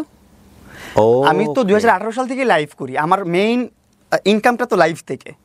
সো তোমার লাইভে কন্টেন্ট থাকতো এগুলাই, আজকে যা ইচ্ছা বলতেছি, দেখা গেল বেডশিট না, এটাও লোকজন জেনে যাচ্ছে। ওইগুলো জানানোর বিষয় না, ওইগুলো নিয়ে কথা বলতাম না লাইভে কথা বলতাম, আমার লাইফস্টাইল নিয়ে আমি কথা বলতাম, যারা লাইভে আসতো ওইখান থেকে আলটিমেটলি পিক করতো বিষয়টা যে ওকে ফাইন, এটা নিয়ে কথা বলছো, আমি এখানে কিছু আমি এমনি গল্প করতাম লাইভে বসে, যেভাবে স্বাভাবিকভাবে গল্প করতাম, মানুষের সাথে কন্টেস্ট খেলতাম, ব্যাটেল খেলতাম, এভাবে করে টাইম পাস করতাম, মানুষ খুব এনজয় পেত। আমরা পানিশমেন্ট ব্যাটেলও খেলতাম, যেমন আমার সাথে আরেকজন থাকবে সেলিব্রিটি, বাংলাদেশের কেউ একজন বা অন্য কোনো দেশের একজন, তাই সে যদি হেরে যায় আমি যা বলবো তার তাই করতে হবে। বলতাম মাথায় পানি ডালতো, মরিচ খেতে বলতাম মরিচ খেতে, এগুলো মানুষ দেখে অনেক মজা নিত, তাদের টাইম পাস হতো। এইগুলা ছিল আমাদের লাইভের কনসেপ্ট। এই লাইভগুলো মানুষ অনেক মিস করে, মানুষ অনেক দেখতে চায় লাইভগুলো, যে একজনকে পানিশমেন্ট দিবে, মজা করবে লাইভের মধ্যে। আমি কখনো লাইকি দেখি নাই, যে কারণে হয়তো অনেকেই যারা লাইকি ইউজার আছেন তারা হয়তো আমার কোশ্চেনগুলোকে অনেকে বোকার মতো মনে করতে পারেন। আমি লাইকিতে একদমই যাইনি কোনোদিন। টিকটকে আমি একেবারেই কম মানে একেবারেই কম। সো আমার খুব একটা আইডিয়া নাই। জি, তারপর এইভাবে আস্তে আস্তে ওর সাথে কথোপকথন, ওর সাথে প্রায় 3 মাস 4 মাস যে কথা বলছি, ওর ফেসটা আমি দেখি নাই কখনো। তাই? হ্যাঁ, তার মধ্যে এত গিফট পাঠিয়ে দিচ্ছে। হ্যাঁ, এত গিফট পাঠিয়ে দিচ্ছে, ওর সাথে ওর ফেসটা দেখি নাই, ওর সাথে দেখা হয় নাই, শুধুমাত্র কথা হতো ফোনে ভিডিও কলে কথা হলো, ওর এক সাইড দেখাইতো, ফুল ফেসটা আমাকে দেখাইতো না। তো তুমি কোয়ারি বলতা না যে তুমি কেন দেখাও না? আমি জোর করতাম না, আসলে আমি বলতাম যে দেখাও, পুরো চেহারাটা দেখাও, এমন করে সেমন করো, দেখাইতো। যখন মেকআপ টেকআপ করতো অনেক বেশি করে তখন দেখাইতো, নর্মালি বেসিক ভাবে দেখাইতো না। আচ্ছা। তো এইভাবে 5-6 মাসে ও ওয়েট লসও করছে অনেক। ও রাস্তার মধ্যে, মানে ওর যে ডিএচএস পার্ক, ওইখানে ও ঘুরতো, সারা রাত ঘুরতো, হাঁটতো, আর আমার সাথে কলে কথা বলতো। আমরা কনভারসেশন করতাম লাইফস্টাইল নিয়ে, কিভাবে কি চললো, সারাদিন কি করলাম, ও কি করতেছে, এগুলো নিয়ে ও গল্প করতেই থাকতো, সারাদিন পেম্পার করতো আমাকে। তোমাকে যত গিফট আসতো তার মধ্যে সবচেয়ে ওর গিফটগুলো ইমপ্রেসিভ ছিল। ওর গিফটগুলো ইমপ্রেসিভ হওয়ার কারণ হচ্ছে ও ভার্চুয়াল লাইফে গিফট করতো না। একদম প্র্যাকটিক্যালি গিফট করতো, এই জন্য ওরগুলো একটু বেশি এক্সক্লুসিভ লাগছে। ততদিনে যেহেতু তোমার সঙ্গে কথাবার্তা হচ্ছে বাই ফোন, সো নিশ্চয়ই তোমরা দুজনের সম্পর্কে শেয়ার করছো যে লাইক ওর লাইফটাকে। না, ওর লাইফস্টাইল নিয়ে ও কখনো কিছু বলে না, শুধু আমারটা শুনছে। তুমি বলেই গেছো? আমি বলে গেছি। ওর লাইফ নিয়ে যখন শুনতে চাইছি, ও যেগুলো বলছে এগুলা এখন আমি যদি বলবো যে বানোয়াট কথা। সেগুলো তখন তোমাকে যেটা বলছে এটাই বলো আমাকে। হ্যাঁ, তখন আমাকে যখন আমি জানছিলাম তোমার বাসায় কে কে থাকে, বলতো যে আমি একাই থাকি, আমার আম্মু আছে, আমার কাজিনের বাচ্চারা আছে। আমি বললাম ও ঠিক আছে। ঘুরাই ফিরাই দেখাইতো কাজিনের বাচ্চাদেরকে, ওরা দেখাইতো ওরা আর্মি ব্যাকগ্রাউন্ডের, এতটুকু বলতো। ওর পাস্টে কি জব করছে বা এখন কি জব করতেছে এগুলো নিয়েও কখনো কিছু বলতো না। আমি জিজ্ঞাসা করলেও বলতো না। আমি যখন জিজ্ঞাসা করতাম তোমার বাসার অ্যাড্রেসটা বলো, তুমি খুঁজে নাও, তোমার নাম কি খুঁজে নাও, তোমার বয়স কত খুঁজে নাও, এইগুলা ছিল এটার main point. Kind of mystery character রাখছে। হ্যাঁ, মিস্ট্রি কার্ডটা রাখতো। ও আমাকে বলতেছে খুঁজে নাও। তা আমিও বেশি প্রশ্ন করতাম না, আমারও তো অত কৌতূহল ছিল না যে ওর কাছে অনেক কিছু জানতে হবে ওর লাইফস্টাইল নিয়ে। আমার বিষয় হচ্ছে আমার ফ্যান, ও আমারটা জানুক, এটাই অনেক বিষয়। আমার ওরকে নিয়ে এত ঘাটাঘাটির দরকার নেই। তো এর মধ্যে একটা সময় আসলো যে অনেক ম্যাটেরিয়ালস গিফট করে ফেলছে আমাকে, অনেক ওর যে ফাদ বা ওর যে টার্গেটটা এটাও ফিল আপ হয়ে গেছে। আমি ওর দিকে, তুমি তখন জানো না, আকর্ষিত হয়ে গেছি। তোমার কি কি গিফট দিয়েছে তখন? ও আমাকে এমনি ম্যাটেরিয়ালস ছোট ছোট কিছু জিনিসপত্র আছে না, যেমন ধরেন মনিটর, এসি, তারপর কি আছে আরো, ডগি, পাখি। তো এইগুলাই ছোট ছোট রেগুলার মোটামুটি তোমাকে গিফট দিত? হ্যাঁ, রেগুলার মোটামুটি যখনই মাসে একটা দুটা গিফট দিতই আমাকে। আচ্ছা, আমাকে ইমপ্রেস করার জন্য। আর আমি আস্তে আস্তে, তখন আমার বয়সটা খুব কম ছিল। তুমি দিতে ওকে না? আমি কিছু দিতাম না। আচ্ছা, আমি শুধু ওরে শাট আউট দিতাম আমার লাইফে। শাট আউট বলতাম যে লায়লাকে সবাই ফলো করো, এটা করো, সেটা করো। ওকে লায়লারও লাইকিতে অ্যাকাউন্ট ছিল? হ্যাঁ, ওর অ্যাকাউন্ট না থাকলে আমার কিভাবে ও কমেন্টস করতে। ফাইন। তো একটা ফ্যান কি চায়, মতো প্রশ্ন করে ফেলছি। লাইভে শাট আউট দিতাম সব সময়। ব্লু ফেরি লায়লা এরকম ফলো করেন, এটা করেন, সেটা করেন, আমার শুভকাঙ্ক্ষী, এরকম ভাবে আমি ফলো করে দিতাম, মানুষকে বলতাম। মানুষ তখন আমার লাইভের এভারেজ যত ভিউয়ার্স ছিল সবাই তখন চিনে ফেলছে লায়লাকে। লায়লা একজন শুভকাঙ্ক্ষী, আমার লায়লা আমাকে গিফট করতেছে, সেটা করতেছে, আমার লাইভে সব দেখতেছে। আমি তো ওপেন সবাইকে দেখাই তখন। এগুলো তো লুকোচুরির কিছু না। একটা মানুষ আমাকে গিফট করতেছে, একটা মানুষ আমাকে কিছু দিচ্ছে, সেটা তো আমি দেখাইতেই পারি, এটা তো লুকানোর কিছু না। আমার বলতেও পারি, আমার বলতেও দ্বিধাবোধ করি না আমি। ও বলার আগেই কিন্তু আমি সব জায়গায় সব যোগাযোগ মাধ্যমে বলে দিছি যে এইগুলো লায়লা আমাকে করছে, এগুলো লায়লা আমাকে দিছে। কারণ কি, আমি আমার দিক থেকে আমি ক্লিয়ার থাকতে চাইছি, অলওয়েজ ফ্রেশ থাকতে চাইছি যে না, এগুলো হয়েছে আমার লাইফে। এইভাবেই চলতেছিল। তারপর হুট করে একদিন মনে হলো যে না, ওর সাথে দেখা করি। একটা মানুষ আমার পিছনে এত টাকা ইনভেস্ট করতেছে, এত টাকা খরচ করতেছে, কেন করতেছে? সে আমার সাথে এখনো দেখা করে নাই, সে আমার সাথে একটা কন্টেন্ট করে নাই, কেন করতেছে? দেখা করতে চায়, কন্টেন্ট করতে চায়, এটাই তো তার মূল উদ্দেশ্য। যাই, তাকে একটু সুযোগ করে দিই। সে হয়তো বা লজ্জা পাচ্ছে, সে করতে পারতেছে না। এই জন্য আমি নিজে ওর বাড়িধারা ডিউচেস যে ওরে খুঁজে বের করছি। ইভেন আমি খুঁজে পাই নাই লাস্ট পর্যন্ত, অনেক বড় এরিয়া তো, এইভাবে পাই নাই খুঁজে, আমি অনেকক্ষণ খুঁজছি, পাই নাই। দেন ও নিজেই বলছে যে 3 নম্বর রোডে আসো, এখানে আসো, এইভাবে আসো, এই যে বাসায় এইভাবে। ও অ্যাড্রেস দিয়ে দিছে লাস্টে, যখন দেখছি আমি অনেকক্ষণ খুঁজতেছি, পাই নাই ওকে। পরে আমি ওর বাসার নিচে দাঁড়ালাম, ওই বারান্দায়, ওরা আমি দেখি নাই।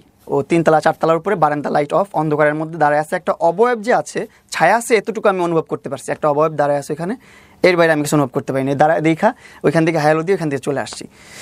চলে আসার পর এর মধ্যে কিছুদিনের মধ্যে একটা ঈদ চলে আসছে, হয়তো বা কুরবানি ঈদ অথবা রোজার ঈদ, কিছু একটা ঈদ আসছে। ঈদের মধ্যে বলতেছে শোনো, ঈদ চলে আসছে, চলো ঈদের আগে আমরা একটু দেখা করি। ঈদ চলে আসছে, দেখা না করলে কেমন দেখা যায়? ঠিক আছে, সমস্যা নেই, আমি তো দেখা করতেই চাচ্ছি তোমার সাথে। আমি তো চাচ্ছি তোমাকে একটু অ্যাটেনশন দিই, তোমাকে একটু সময় দিই, তোমাকে একটু ভিডিও করে দিই, সময় দিই। আমি চাচ্ছি নিজে থেকেই, কারণ তুমি এত টাকা ইনভেস্ট করতেছো আমার পিছনে, অবশ্যই কিছু কোনো না কোনো একটা উদ্দেশ্য তো আছে। কিন্তু উদ্দেশ্যটা যে এত ভয়ঙ্কর এটা আমি বুঝতে পারিনি ওই সময়। তারপর ওর কাছে আসলাম, ওর বাসায়, ওর ছাদে নিয়ে গেছে। ছাদে একদম অন্ধকার, মাস্ক পরে বসে আছো। ওর সাথে কনভারসেশন, এখানে কথা বললাম একটু, হাই হ্যালো কেমন আছো, এইটাই। পরে ওইখানে একটা ফ্রেন্ডলি হাক দিলাম। মাস্ক পরে বসে আছে বলতে অন্ধকারের মধ্যে চলতেছে, করোনার পর। আচ্ছা, মানে মাস্ক পরাটা যুক্তিযুক্ত ছিল নাকি তোমার কাছ থেকে ফেসটা হাইড করতে চাচ্ছে? ফেসটা হাইড করাটাই মনে করি যুক্তিযুক্ত, কারণ হচ্ছে ওইখানে ছাদের মধ্যে ওর আমি ছাড়া কেউ নেই, ওইখানে করোনার আর কি আছে। তো ওইখানে একটা ফ্রেন্ডলি একটা হাগ হওয়ার পর বাই বাই চলে আসছি আমি, আমার মতন ওর মতন ছিল। কি কনভারসেশন হয় ওই সময় বসে তোমাদের? কেমন আছো, ভালো আছো, মানে নর্মাল কনভারসেশন যেটা। এটা তোমাদের প্রথম দেখা? হ্যাঁ, প্রথম দেখা, অন্ধকারের ছাদের মধ্যে প্রথম দেখা। তারপর ওইখান থেকে চলে আসলাম। তারপর আবার যখন দেখা হয় তখন ও ছাদের উপরেই, অন্ধকারের মধ্যে। ওকে, ওটা ওদেরই বাসা ছিল? ওদেরই বাসা ছিল, হ্যাঁ। এখন যে বাসাটা আছে এই বাসার ছাদে। তারপর ও অনেক কিছু পরিকল্পনা করে রাখছিল, অনেক কিছুই করছে, অনেক কিছু হয়েছে। দেন ওইখান থেকে আমার বাসায় চলে গেছি। অনেক কিছু হয়েছে বলতে কি, মানে আমি জানি তোমাদের দুজনের সম্পর্কটা কি, বাট তোমার ইচ্ছার বিরুদ্ধে তো হয়নি, তোমারও তো ইচ্ছা ছিল। না, আমার ইচ্ছার বিরুদ্ধে কেন হবে? আমি তো তখন আমি অনেক ম্যানিপুলেট হয়ে গেছি ওই টাইমটাতে। আমার কথা হচ্ছে ওকে কিভাবে স্যাটিসফাইড করা যায়, ওকে কিভাবে খুশি করা যায়। মানে খুশি করার কথা চিন্তা করতেছো কেন? খুশি চিন্তা করতেছি কারণ ও একজন ডাইহার্ড ফ্যান, আমাকে এত কিছু রিয়েল লাইফে গিফট করতেছে, এত কিছু করতেছে আমার জন্য, কোনো কোনো একটা উদ্দেশ্য তো আছে। এক হচ্ছে দেখা করতে হবে, নাহলে ভিডিও করে দিতে হবে, নাহলে একটা ইনফ্লুয়েন্সারের পিছনে একটা মানুষ কেন ব্যাকআপে থেকে এত টাকা ইনভেস্ট করবে? মামুন এই কথাটা চিন্তা ভাবনা মামুন একটা কথা বলি, সেটা হচ্ছে আমরা যারা ছেলেরা, একটা ছেলেকে অনেক বেটার আমরা বুঝি। আর তোমার বয়সটা আমি পার করে আসছি, 20-21 বছর সম্পর্কে আমার আইডিয়া আছে। তখন আমার 20-21 না, তখন মনে হয় 17 বছর বয়স। তাহলে তো এটা আরো ডেঞ্জারাস বয়স। প্রথম কথা, বয়স সন্ধি কালে ছিল তুমি। আর যার কথা আসছে ভদ্রমহিলা, তখন তো তিনি আলটিমেটলি কত, খুব বেশি তখন 45 এর মতো বয়স। কিন্তু আমি জানতাম না তখন। আচ্ছা ঠিক আছে, জানতাম না, কিন্তু তখন দেখো নাই, তখন তুমি ছাদের মধ্যে তাকে না, তাকে অন্ধকার তো না দেখি তোমাদের মধ্যে এত কিছু হয়ে গেল ছাদের উপরে, না দেখি অনেক কথোপকথন হয়েছে, অনেক কিছু হয়ে গেছে। মানে এটা কি আলটিমেটলি কি ও অ্যাপ্রোচ করছে নাকি তুমি অ্যাপ্রোচ করছো, কোনটা? ও একটু ওর দিক থেকে, ওর জায়গা থেকে আমি জানি না, ওর জায়গা থেকে এটা টাফ। কারণটা হচ্ছে কি, আমাদের জায়গাটা থেকে, মানে এই কারণে বলছি যে 45 এইজের একটা মেয়ে বা ভদ্রমহিলা, সে কিন্তু আলটিমেটলি একটা ছোট বাচ্চার সাথে সে এতটা আগ্রহ দেখানোর জানে না। কিন্তু আমাকে অনেক আগ্রহ দেখাইছে, উপরে ওর সবকিছু সেটআপ করে রাখছিল, সবকিছু ওর মোতাবেক ছিল। নিশ্চয়ই তোমাদের মধ্যে আগে থেকে ফোনে কনভারসেশন হয়েছে? না, ওরকম কোনো কনভারসেশন, আমি প্রথমবার যেমন মিট হয়েছে তেমনই ভাবছি। তারপর ওর সাথে কথাবার্তা বলে ওইখান থেকে আবার যখন চলে আসছি, পরের বার আমি ভাবছি সেম কথাই হবে। গেছি, যাওয়ার পর দেখি অন্যরকম পরিবেশ বানায় রাখছি। তারপর ওই বাসা থেকে বের হয়ে আসলাম, আসার পরে যখন আমি আমার বাসায় থাকতেছি, কন্টেন্ট করতেছি, এই নর্মাল লাইফ চলতেছে। আলটিমেটলি তোমরা বুঝে শুনে এরকম একটা রিলেশনশিপে যাচ্ছ, সেখানে কোনো কমিটমেন্ট ছিল? কোনো কমিটমেন্ট ছিল মানে কমিটমেন্ট বলতে এরকম যে না লায়লা তুমি আমার জীবনে ভালোবাসি বা তুমি আমাকে ভালোবাসো, আমাদের রিলেশনশিপটা এরকম হবে এবং সেটা কমিটমেন্টের জায়গা থেকে গ্রো করবে, এরকম কোনো কিছু ছিল? না, এরকম কোনো ধরনের কমিটমেন্ট ওর সাথে আমার ছিল না। অ্যাজ এ ফ্যান হিসাবে ওকে যতটুকু প্যাম্পার করা যায়, যতটুকু ওকে হ্যাপি করা যায় আমি চেষ্টা করছি। ওই সময়টা তার বুঝার আমার অতটুকু আমি বুঝতে পারি না বা অতটুকু ক্যাচ করতে পারি না যে আমি কি করতেছি, কি হবে, এটার ভবিষ্যৎ কি। না, কিন্তু তোমার তো 17 বছর বয়স, তোমারও তো একটা ভয়ের ব্যাপার আছে। এরকম একটা মহিলার সঙ্গে তুমি যাচ্ছ, ওর হাজবেন্ড আছে কিনা, ওর বাচ্চা কাচ্চা আছে? হাজবেন্ড নাই, ও তো ক্লিয়ারই বলছে আমার হাজবেন্ড নাই, আমার কোনো কিছু নেই, আমার শুধু আম্মু আছে নিচে। তারপর ধরো তোমাকে যদি আটকা দিতে পারতো, তোমাকে যদি আর্মি পার্সন তোমাকে একটা বিপদে ফেলে দিতে পারতো, তোমার এতটা কনফিডেন্ট পেলা? ওর সাথে তো 6-7 মাস আমার সাথে কনভারসেশন হয়ে গেছে, কথাবার্তা হয়ে গেছে। 6-7 মাস কনফিডেন্টটা পাইছো যে সামহাউ যে এখানে গেলে তোমার কোনো বিপদ হবে না। আমি এটা বুঝি। কোথায় থাকো তখন? আমি থাকি সাইদনগরেই। সাইদনগর, আর ও থাকে হচ্ছে বাড়িধারা DHS। ওকে, তারপর 6-7 মাস কনভারসেশন পর তো আমার একটা আস্থা তৈরি হয়ে গেছে ওর জন্য, যে না, ওইখানে গেলে আমার কোনো সমস্যা হবে না, বিপদ হবে না, এরকম চিন্তা ভাবনা করি ওর বাসায় গেছি। তারপর আমি আমার বাসায় চলে গেছি, আমরা আমাদের মতো নর্মাল লাইফ লিড করতেছি, আমি আমার মতো লাইভ করি, আমি আমার মতন কন্টেন্ট করি, ওর মতো থাকতেছে, কাজ করতেছে, আমাকে ভিডিও কল দিয়ে কথা বলে। তো ওর ভিডিও কল দেওয়াটা না তখন বেড়ে গেল অনেক, তো আমিও এটা নর্মালিই নিছি। নর্মালি ওর সাথে অনেক ভিডিও কলে কথা বলতাম, বলতে বলতে এখন স্ন্যাক অ্যাপ চলে আসছে, স্ন্যাক অ্যাপে কাজ করছি, মানে এইভাবে অনেক দিন পার হয়ে গেছে। এর মধ্যে আমি ওর বাসায় যাই মাঝে মধ্যে বেড়াতে, ওর মা আমার বাসায় আসে মাঝে মধ্যে বেড়াতে। বাসায় গিয়ে তুমি কি পেলা প্রথমে? হ্যাঁ, ওর বাসায় গিয়ে তুমি কি পেলা ওখানে? আমি বাসায় যে কিছু পাইনি, আমি জাস্ট যে পাওয়া বলতে যে ওদের বাসার কি কে থাকে? হ্যাঁ, ওর বাসায় যে যাদেরকে পেলাম ওইখানে ছিল অনেকগুলো কাজের মেয়ে ছিল, তারপর অনেকগুলো কাজের মেয়ে আছে ওর বাসায়। ও বলছিল একটা ইন্টারভিউতে যে ওর 18 জন কাজের লোক আছে। আসলে ওর এরকম অনেকগুলো কাজের লোক আছে যেগুলা ওর কথায় সবকিছু করে। এখন সবকিছু করে বলতে এই যে আমি যে প্রিভিয়াস লাইফটা করছি, লাইফটা করার আগেই ওর কাজের বুয়া টুয়া যা আছে সব এনে দরজার সামনে এইভাবে ভিড় করে ফেলছে। লাইভে গেছি আর সব দৌড় দিছে, কাজের বোরা দৌড় দিছে, দারোয়ান দৌড় দিছে, নিচে যে লোক ছিল সব দৌড় দিয়ে চলে গেছে, লাইভের মধ্যে চলে গেছে। এতগুলো কাজের লোক বাসাতে? হ্যাঁ। মানুষ কয়জন, কি সেবা হয়? তারা মানুষ হচ্ছে আপনার 4 জন। তার জন্য 18 জন কাজের লোক? 18 জন, এখন 18 জন নাই, একটু কম আছে। আচ্ছা ঠিক আছে, ওকে। ওখানে গিয়ে তুমি যা দেখলা সেটাই বলো প্রথম দিন। হ্যাঁ, প্রথম দিন যেটা দেখলাম, আমি দেখলাম ওখানে 4-5 জন কাজের লোক আছে। 4-5 জন কাজের লোক। তারপর ও একটা ছোট বাচ্চা আছে যে একটু মানসিক সমস্যা, ভারসাম্যহীন, মানে একটু হাইপার অ্যাক্টিভিটিস ওর। ওকে, হাইপার অ্যাক্টিভিটি। ওর বয়স কত ছিল ওই সময়টাতে যখন ওকে দেখছো হাইপার অ্যাক্টিভিটিস যে করছে? তার বয়স কত ছিল? ছোট ছিল। এখন তার এইজটা কারেক্টলি বলতে পারতেছি না আমি। ওকে, ছোট ছিল, আমিও খুব ছোট ছিলাম। ছেলে না মেয়ে বেবি? মেয়ে বেবি, দুজনেই মেয়ে বেবি ওর বাসায়। তো ওরে দেখতেছি পেম্পার করার জন্য 3-4 জন আছে। তার সাথে বাসায় পাখি পালার জন্য একজন আছে, ডগি পালার জন্য একজন আছে, এরকম ভাবে 5-6 জন কাজের লোক আছে। তো বাসায় যে দেখলাম ফ্যামিলি টেবিল সব ওকে, ভালো, খুব সুন্দর। ছেলে মেয়ে কয়জন দেখলা? হ্যাঁ, ছেলে দেখিনি একজন। মেয়ে 2 জন ওনার? মেয়ে 2 জন, হ্যাঁ। আচ্ছা, বয়সে তোমার চেয়ে ছোট? বয়সে আমার থেকে 2 জনই ছোট, আর একজন আমার সমবয়সী প্রায়। ও বললো না যে আমার মেয়ে, নাকি কাজিনের মেয়ে বলে দিয়েছে? ওর তখনই বলছে আমার কাজিনের মেয়ে। যে আমার কাজিন আছে, ওর যে হাজবেন্ড ছিল, ছোট হাজবেন্ড, তাকে ওর কাজিন বলছে। আমি বলছি তাহলে ওর ছোট হাজবেন্ড বলতে মানে সেকেন্ড হাজবেন্ড। হ্যাঁ, ওকে। সেকেন্ড হাজবেন্ডটা কি বেশি আসা যাওয়া ছিল, বাসায় অনেক আসতো, তুমি যখন যেত তখনও আসতো। তো আমি এইভাবে প্রশ্ন করতাম যে উনি কে, কি হয় তোমার? বলছে এই হচ্ছে আব্বু, আমার কাজিন হয়। আমি বলি তোর ওনার ওয়াইফ কোথায়? বলছে ওনার ওয়াইফ কানাডাতে। আমি কই তো উনি কি আবার অনেক খোঁচাখুচির জন্য, মানে একটু বের করার জন্য আমি এভাবেও প্রশ্ন করছি অনেকদিন পর, এভাবে যে আচ্ছা তোর আব্বু কি আরেকটা বিয়ে করছে, জানার জন্য কিউরিয়াসিটি জাগছে যে একটু প্রশ্ন করি। বলতেছে আমি এত কিছু জানি না ওনার বিষয়ে। আমি কই তোমার কাজিন, তুমি তাদের বাচ্চা পালো, তুমি জানো না? মানে বাবার সঙ্গে কি তোমার কোনো কথোপকথন? না, কখনো কোনো কথোপকথন। তোমার সামনাসামনি হয়েছে কখনো? সামনাসামনি হয়েছে বলতে উনি পাশ কাটায় চলে গেছে, আমাকে দেখলে আমি চলে গেছি, কেউ কারোর সাথে কথা বলি নাই। সে আমাকে দেখছেও তার বেডরুমে বসে থাকতে, তার সোফায় বসে থাকতে দেখছে, তার বেডশিটে শুয়ে থাকতে দেখছে, বেডে শুয়ে থাকতে দেখছে, সবকিছুই দেখছে সে। ইন্টারেস্টিং। কিন্তু সে কখনো আমাকে ডাক দিয়ে জিজ্ঞাসা করে না কোনো বিষয়ে। এই জন্য আমি আরো। তুমি কি জানো পরবর্তীতে ঘটনা কি, কেন এরকম? না, এটা জানতামই না আমি।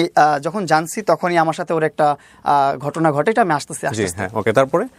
তারপরে এই ফ্যামিলি দেখলাম ওর। হ্যাঁ, ওর 2টা কাজিনের বাচ্চা আছে, ওর মা আছে, ও থাকতেছে, তার মানে ও সিঙ্গেল প্রপার। তো আমি আমার মতন লাইফ লিড করতেছি। তখন ও অনেক ডায়েট করছে, বিএলসিসিতে অ্যাডমিট হয়ে আপনার থ্রেটিং মেটিং এটা ওইটা সেটা অনেক কিছু করতেছে, মানে এইজ লুকানোর জন্য। আর এইজ ওরে আপনার সামনাসামনি দেখলে আপনি বুঝবেনই না ওর এত এইজ। ও এতভাবে মেনটেন করছে নিজেকে এমনভাবে মেনটেন করে। এখন কিছু প্রিভিয়াস কিছু ইন্টারভিউ দেখবেন যেখানে ওরে বোঝা যাইতেছে কিছুটা।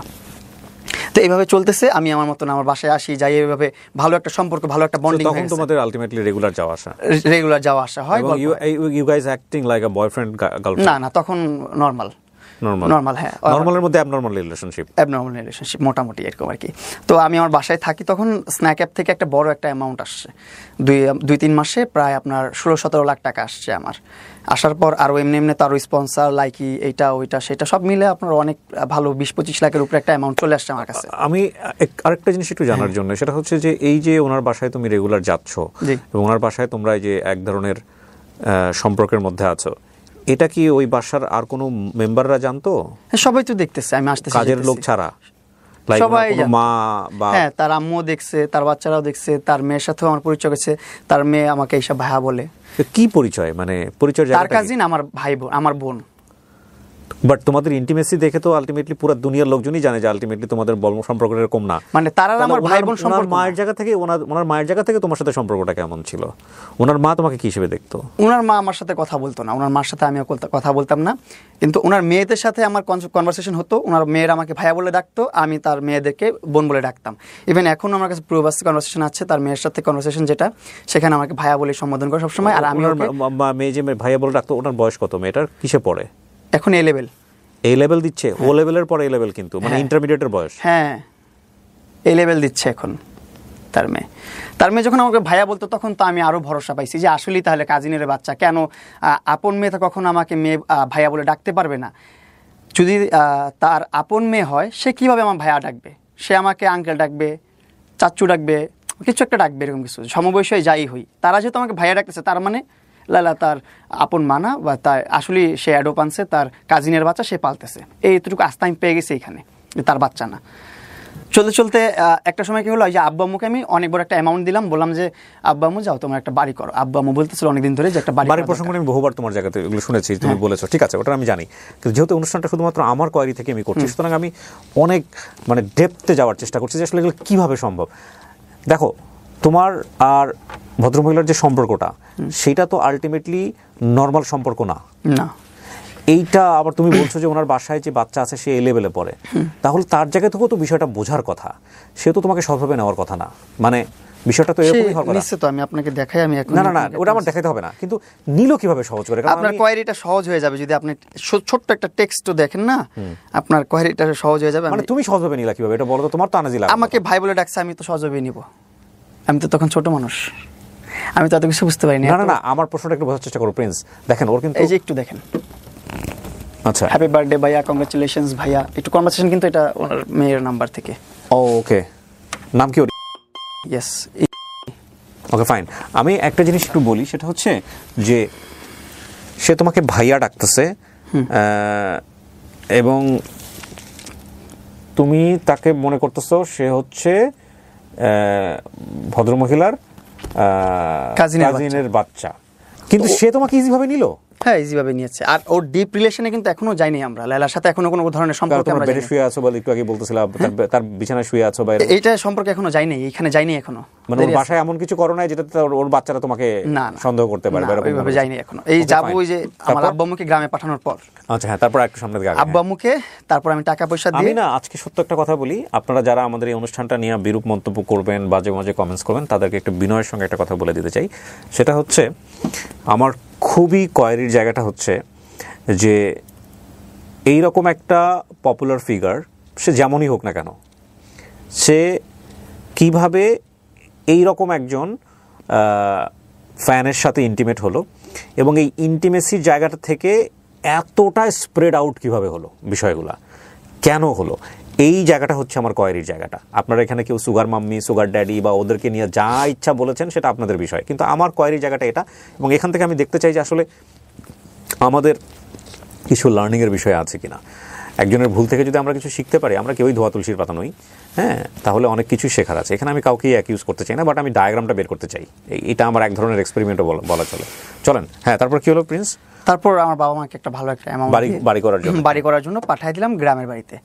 যেহেতু নিজেরা বাড়ি করতেছি, নিজের অল্প কিছু টাকা পয়সা দিয়ে, আমার প্রথমে চিন্তা ভাবনা ছিল খুবই কম, যে 8-10 লাখের মধ্যে একটা বাড়ি করা যায় কিনা। হ্যাঁ, এইভাবে প্রথমে দেখছি টিনের বাসা, বিক্রমপুরে গেছিলাম, যে টিনের কিছু ঐতিহ্যবাহী বাসা আছে, এই বাসাগুলো করবো 2 লাখ 3 লাখ টাকায়। তারপর বললো যে না, এইগুলো হচ্ছে না, যে দেখলাম যে অনেক দামি, 8 লাখ 9 লাখ 10 লাখ টাকা দাম টিনের বাসার। তখন আমি বললাম আম্মুকে, এত টাকা দিয়ে তো আসলে টিনের বাসা কিনলে দেখা যাবে যে আমাদের টাকাটাই বৃথা গেল, লস হলো, এটা করা যাবে না। পরে আব্বু বলতেছে ঠিক আছে, 8-10 মধ্যে আমরা একটা ইট দিয়ে পাটাতন দিয়ে বাড়ি করে ফেলি, উপরে টিন সেট করবো না। আমি ঠিক আছে, যেভাবে ভালো মনে হয় তোমরা করো। তো যখন কাজ শুরু করলাম, তখন দেখলাম যে না, আমার ইনকামও যেহেতু আসতেছে, হাতে যেহেতু টাকা আসতেছে, প্রতি মাসে যদি $5,500 করে ডলার স্ন্যাক দিচ্ছে, তারপর লাইকি থেকে পাচ্ছি, টিকটক থেকে পাচ্ছি, স্পন্সর থেকে পাচ্ছি, সব মিলে 6-7 লাখ টাকা করে প্রতি মাসে পাচ্ছি। সো আমি ওইভাবে কেন বাসা করব? আমার লাইফস্টাইল আরো সুন্দর হতে হবে। তো আমি তখন বিল্ডিং বাসা করালাম। তো আস্তে আস্তে করলে একটা ছোট্ট একটা বাসা করলো, সেটা করতে প্রায় বছরখানেকের উপরে সময় লাগছে। কিন্তু এর মধ্যে যখন আব্বু আম্মু চলে গেল ঢাকা থেকে গ্রামে বাড়ি করার জন্য, কন্ট্রাক্টর দিয়ে করলে তো ডাবল টাকা লাগবে, অনেক টাকা লাগবে, এই জন্য বাবা মা নিজে থেকে করলো। তো আমার খাওয়া দাওয়ার একটু সমস্যা হচ্ছিলো, সাইদনগরের বাসায় থাকাটা, খাওয়াটা একটু ঝামেলা হচ্ছিলো, কারণ আম্মু নাই, না থাকলে স্বাভাবিক এটা ছোট ছেলের একটু প্রবলেম হবেই। তো এই প্রবলেমটা ফেস করতেছিলাম। তখন ও আবার এগুলো লাইভে তো দেখে, আবার ওর সাথে তখন পার্সোনালি ভিডিও কলে কথা হয়। তখন আমাদের 6-7 মাসের সম্পর্ক হয়ে গেছে, একটা ভালো একটা ফ্রেন্ডশিপ হয়ে গেছে, ভালো একটা সম্পর্ক আমাদের। ও একটা ওয়েল উইশার, আমার খারাপ কিছু হলে, কোন বিপদে পড়লে ওর জানাইতেছি, ওর কিছু হলে আমার জানাইতেছে, এরকম। তো ওইগুলো সব দেখলো, দেখার পরে বলতেছে কি, তুমি আমার বাসায় এসে থাকো, তুমি দেখেই গেছো। আমি তো দেখছি ওর বাসা, দেখে গেছো আমার বাসাটা খালি আছে, বড় আছে। ও আরেকটা এখানে একটা কথা যেটা আমি চলে আসি পাস করে, সেটা হচ্ছে ওরা কিন্তু একসাথে থাকতো পুরো ফ্যামিলি 3 নাম্বার রোডে। দেন আমাকে ওর বাসায় আনবে বা ট্র্যাপে রাখবে, ওর বাসায় পালবে বা কিছুটা করবে, এটা ওর আগে থেকেই চিন্তা ভাবনা ছিল। কারণ ওর ওই বাসা ছেড়ে ও চলে আসছে আরেক ভাড়া বাসায় 6 নাম্বার রোডে, এখন আবার থাকে আরেক বাসায়। 3টা বাসা চেঞ্জ করছে আমার সাথে পরিচয় হওয়ার পরও। প্রথম ওই বাসায় আমাকে উঠাতে পারবে না, কারণ ওই বাসায় ওর বড় বোন থাকে, তারপর ওর ছোট বোন থাকে, ওর এবার আরো আত্মীয়স্বজনরা থাকে ওই বাসায়, ওর আত্মীয়স্বজনের বাসা পুরো ফ্যামিলির সঙ্গেই থাকতো, কিন্তু সে নিজে থেকে চেঞ্জ করছে। ও নিজে থেকে চেঞ্জ করে ওই বাসায় আসছে। তখন থেকে আমি, ও দেখাইলো যখন যে ওর বাসার একটা রুম খালি, 2-3টা রুমই খালি, ওর রুম প্রয়োজন একটা, 2টা রুম প্রয়োজন ওর, আর 1-2টা রুম খালি। তো আমাকে বলতেছে তুমি আমার একটা রুম ইউজ করতে পারো, আর এখানে আমার সমস্যা নেই, কাজের লোকটোক আছে, তোমাকে ওরা হ্যান্ডেল করতে পারে, তোমাকে ওরা প্যাম্পার করতে পারে, তুমি টেনশন নিও না, ভালোভাবে এখানে থাকো। আবার আঙ্কেল আন্টি যখন চলে আসবে, তখন তুমি তোমার বাসায় চলে যেও। তখন আমার মাথায় আর এত কিছু কুলায় নাই, আমি যতটুকু শুনছি বুঝছি, হ্যাঁ ঠিক আছে, তাহলে রাইট, ওকে, তুমি ভালো বুদ্ধি দিছো, আমি তোমার বাসায় যাই। ওর বাসায় যাই, যাওয়ার পর ওর বাসায় থাকা শুরু করলাম ফার্স্ট। ওকে, একটা রুম দিচ্ছে আমাকে আলাদা করে, ওর বড় মেয়ের সাথে একটা রুম ছিল, ওই রুমটা আমাকে দিছে, আর ও থাকে ওর ছোট মেয়ে নিয়ে একটা রুমে, বড় রুমে।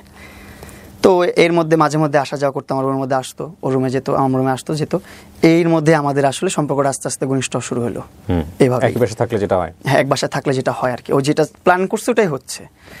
তো আস্তে আস্তে সম্পর্ক ঘনিষ্ঠ হচ্ছে। এর মধ্যে আমার আব্বু আম্মু চলে আসছে আমাদের কোন কি তার আগ পর্যন্ত কি তোমাদের কোনো ওয়ার্ড ছিল যে না, লাইক কোনো word আমরা এই সম্পর্কটাকে না, সামনের দিন এদিকে নিতে চাই? কোনো ধরনের ওয়ার্ড ছিল না, কোনো ধরনের কমিটমেন্ট ছিল না, ওর সারা জীবনে কোনো ধরনের চাহিদা ছিল না। আমি কোরআনের উপর হাত রেখে বলতে পারবো আমাদের যে পবিত্র ও তোমাকে বলে নাই যে তুমি যে এই জিনিসটাতে ইনভলভ হলা বা আমি যে জিনিসটাতে ইনভলভ হচ্ছি এটা ভবিষ্যতে বৈবাহিক সম্পর্কে নিতে হবে বা এটা না, এইভাবে কোনো কমিটমেন্ট ছিল না। ও আগে থেকে বলে রাখলে এরকম কোনো কিছু হইতোই না। সো আলটিমেটলি ওর জায়গাতে কোনো সে ছিল না, আর তোমার জায়গাতে মনে হচ্ছে হতেই পারে এরকম কোনো কিছু? হ্যাঁ, হতেই পারে। তো তোমার লাইফে কি ও ফার্স্ট?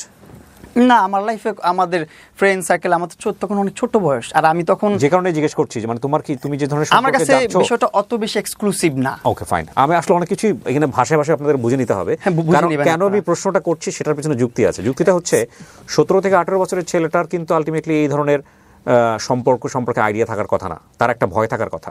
প্রথম কথা হচ্ছে এইটা, ওর তো আইডিয়াই থাকার কথা না, ওর তো এই ভয়ে এই লাইনে যাওয়ার কথা না, কিন্তু সামহাও ওর কাছে যেটা মনে হয়েছে যে ইটস নট ইম্পর্টেন্ট, মানে এটা এত পাত্তা দেওয়ার মতো বিষয় না, it's not a big deal, this is a very important point. Okay, আচ্ছা, ছোট মানুষ তো তখন আর এটা বুঝতে পারিনি যে বিগ ডিল না স্মল ডিল। লায়লার সাথে তোমার যে ইন্টিমেসিটা হচ্ছে তার আগেও তোমার অন্য কারো না কারোর সঙ্গে ছিল বিষয়গুলা? নরমাল এই বিষয়টা। ওকে, তারপরে আস্তে আস্তে এই তো আমার গ্রামে বাড়ি কাজ চলতেছে। কাজ চলার পর আম্মু যখন চলে আসলো, তখন আমি আবার সাইদনগর চলে গেছি, আমার বাসায় চলে গেছি। আব্বু আম্মু চলে আসছে, আমি আমার মতো থাকি, আবার চলে গেছি। যাওয়ার পর তখন থেকে শুরু হলো ইমোশনাল ব্ল্যাকমেল। কিরকম? তুমি আমার বাসায় ছিলা, এতদিন ছিলা, তোমাকে দেখে দেখে ঘুমাতাম, ঘুম থেকে উঠে তোমাকে দেখতাম, এখন ভালো লাগে না তোমাকে ছাড়া কি করবো, এটা করবো সেটা করবো। তো এরকমভাবে ব্ল্যাকমেল শুরু করলো আস্তে আস্তে। তাই আমি যখন নাচতেছি তখন দেখা যাচ্ছে ও হাত কেটে ফেলতেছে, কিছু খেয়ে ফেলতেছে লিকুইড জাতীয়, খেয়ে সুইসাইড করতে চাচ্ছে। আমি বাঁচবো না তোমাকে ছাড়া, তুমি এতদিন ছিলা, ভালো লাগতেছে না। ছিলাম প্রায় আপনার 3 মাস 4 মাস 5 মাসের মতো ছিলাম আমার বাসায়। ওই সময় তুমি কন্টেন্ট বানাতে কিভাবে? তখন আমার কন্টেন্ট থেকে সবকিছু থেকে আমি লেজি হয়ে গেছি, একদম দূরে চলে আসছি, ওরকম ভাবে কন্টেন্ট করি না। ওকে, এই সময় সাপোর্ট দিত কে তোমাকে ইকোনমিক্যালি? ওই দিত? তখন তো আমার ওরকম সাপোর্ট প্রয়োজন নেই। আমি আমার ছোট্ট একটা সংসার নিয়ে আমি ভালোভাবে চলতেছি, আমাদের যে সেভিংস আছে সেটা নিয়েও চলতেছি। যদি ঠেকায় পড়ে যায় তখন ও দেখতেছে, আচ্ছা, সেটা নিয়ে আবার পেইন হচ্ছে না, ও পেইন নিতেও দিচ্ছে না আমাকে কোনোভাবে। আমি যে কাজ করব, আমার যে ইনকাম আছে, ইনকাম সোর্স আছে, সবকিছু থেকে আমাকে ও নিয়ে আসছে। ও ভাবে ভালো সাপোর্ট দিচ্ছে ডেফিনেটলি। হ্যাঁ, আমার মাথার ভিতরে যা ছিল সবকিছু ভ্যানিশ করে ফেলছে। আমার লাইফে কি হয়েছে না হয়েছে, কি করছি, আমি কে, আমি যে প্রিন্স আমন সেটাও আমার ভুলাই ফেলছে। যে আমি কিছু করতে পারি, ইনকাম করতে পারি, আমি ইন্ডিপেন্ডেন্ট, সেটাও আমার ভুলাই ফেলছে। আমি যে ফ্যামিলি চালাই সেটাও আমি ভুলে গেছি ওই টাইমটাতে। ফ্যামিলির খোঁজ খবর নিতে আমি ভুলে গেছি। তখন যেভাবে লায়লা তোমার জীবনে যেভাবে আমি যে ফরম্যাটে থাকুক না কেন, ওইভাবে তুমি অনেকের সাথে কি মিশতা? লাইক কোনো ফ্রেন্ড? না, এরকম ভাবে কোনো ফ্রেন্ড ছিল? ওর লায়লার মতো ফ্রেন্ড আমার কেউ ছিল না। লায়লার মতো না, ধরো আমি লায়লার জায়গায় আমি যদি বলি আরেকটা ফিমেল ফ্রেন্ডের সাথে যে কোনো ফর্মেই হোক না কোনো সম্পর্ক ছিল, এরকম কি ছিল তোমার? না, এরকম কোনো সম্পর্ক ছিল না, কোনো গার্লফ্রেন্ড। এটা কি লায়লা জানতো যে তোমার কোনো গার্লফ্রেন্ড নাই? লায়লা জানতো এটা। সে কারণে কি লায়লার কোনো হোপ তৈরি হয়েছিল যে না শুধু আমিই থাকবো তোমার জীবনে? হ্যাঁ, আস্তে আস্তে এটা তৈরি হয়েছে। এখন পর্যন্ত ওর সাথে তারপরে আস্তে আস্তে গল্পে আসি। তারপর হচ্ছে মিস করতেছি, হাত কেটে ফেলতেছি। হাত কেটে ফেলতেছে, মিস করতেছে, ব্ল্যাকমেল। তখন আমি আবার আসি ওর বাসায়, আবার বাসায় আসি, আবার কিছুদিন পর যাই, আবার হাত কাটায়, আবার আসি। এইভাবে চলতেছিল আমার এই দিনগুলো, প্রিভিয়াস দিনগুলো। তোমার এগুলো আম্মা জানতো যে এগুলো কি? আম্মুকে বলতাম না, আম্মুকে জানাইতাম না, আম্মুকে বলতাম না, আমি আমার মতন করে হ্যান্ডেল করতাম। আমি তখন আবার এই ভয়টা পাইতাম, ওই যে ও বলতো আমি মরে গেলে তুমি দায়ী। ও আচ্ছা, এই ভয়টা আমি তখন কাজ করতো ওই ছোটবেলা থেকে। তো এই আস্তে আস্তে আস্তে আস্তে লাইফটা এইভাবেই আগাচ্ছে। এর মধ্যে ওর সাথে কয়েকশো বার ওর বাসা থেকে চলে গেছি, কয়েকশো বার ও ব্ল্যাকমেল করে নিয়ে আসছে।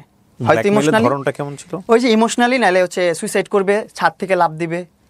আর ওর ছাদ তো খোলা মেলা, ও লাফ দিয়ে পড়েও যেতে পারে। আমি এই ভয়গুলো পেতাম ওই টাইমটাতে। এগুলো কখনো কি তুমি জানো না যে ওর দুইটা হাজবেন্ড? না, তখন আমি জানি না, তখন আস্তে আস্তে যখন দেখলাম ও আসলে আমাকে এতটা ভালোবাসে, ও এমন বলছে যে আমি জীবনে রিলেশনও করি নাই, আমার আর্মি ব্যাকগ্রাউন্ড, আমার বাবা মা খুবই স্ট্রিক্ট, আমাকে একটা ছেলের সাথে বাইরে যেতে দেয় নাই, আল্লাহর কসম, এই কথাটা বলছে। আমি কসম কেটে বলতেছি, অনেকে বিশ্বাস করবে না এই কথাগুলো, বলবে তুই এত পাকনা ছিলি, এটা জানিস নাই কেন। কসম করে বলছি, একটা মানুষ যখন একটা মানুষকে বিশ্বাস করে তখন অন্ধ হয়ে যায়। আমি বিশ্বাসে অন্ধ হয়ে গেছিলাম। ঠিক আছে, কিন্তু 40-45 বছর বয়স একটা মানুষের, তার যে 40-45 বছর বয়স সেটাও আমি জানি না। আমি গেস করছি সর্বোচ্চ গেলে ওর বয়স 30 হবে, এর বেশি যাবেই না। তো ও কি তোমাকে কুমারী হিসেবে পরিচয় দিচ্ছে? লাইক বিয়ে শাদী হয়নি এরকম পরিচয় দিচ্ছে। এই পরিচয় দিচ্ছে যে আমি জীবনে একটা ছেলের হাতও ধরি নাই, আমি রিলেশন করি নাই, একটা ছেলের সাথে হাঁটিও নাই, আমার ফ্যামিলি খুব স্ট্রিক্ট, আমি ক্যান্টনমেন্ট এরিয়াতে বড় হয়েছি, এইটা ওইটা সেটাই বলছি। 30 বছর বয়স তো আমার বিয়ে শাদী হয়নি, তুমি জিজ্ঞেস করো নাই কখনো? করে নাই, বলছে আমি করতে চাই না বিয়ে, আমার এগুলো কোনো ইন্টারেস্ট নেই, আমি যাই নাই কখনো, এইভাবে বলছো। ইন্টারেস্টিং। হ্যাঁ, এগুলা বলছে। এটা যদি আমাকে কোনো জায়গায় হাত রেখেও বলতে বলে সেটাও আমি বলতে পারবো, আমার কোনো দ্বিধাবোধ নেই, আমি বলতে পারবো সত্য কথা।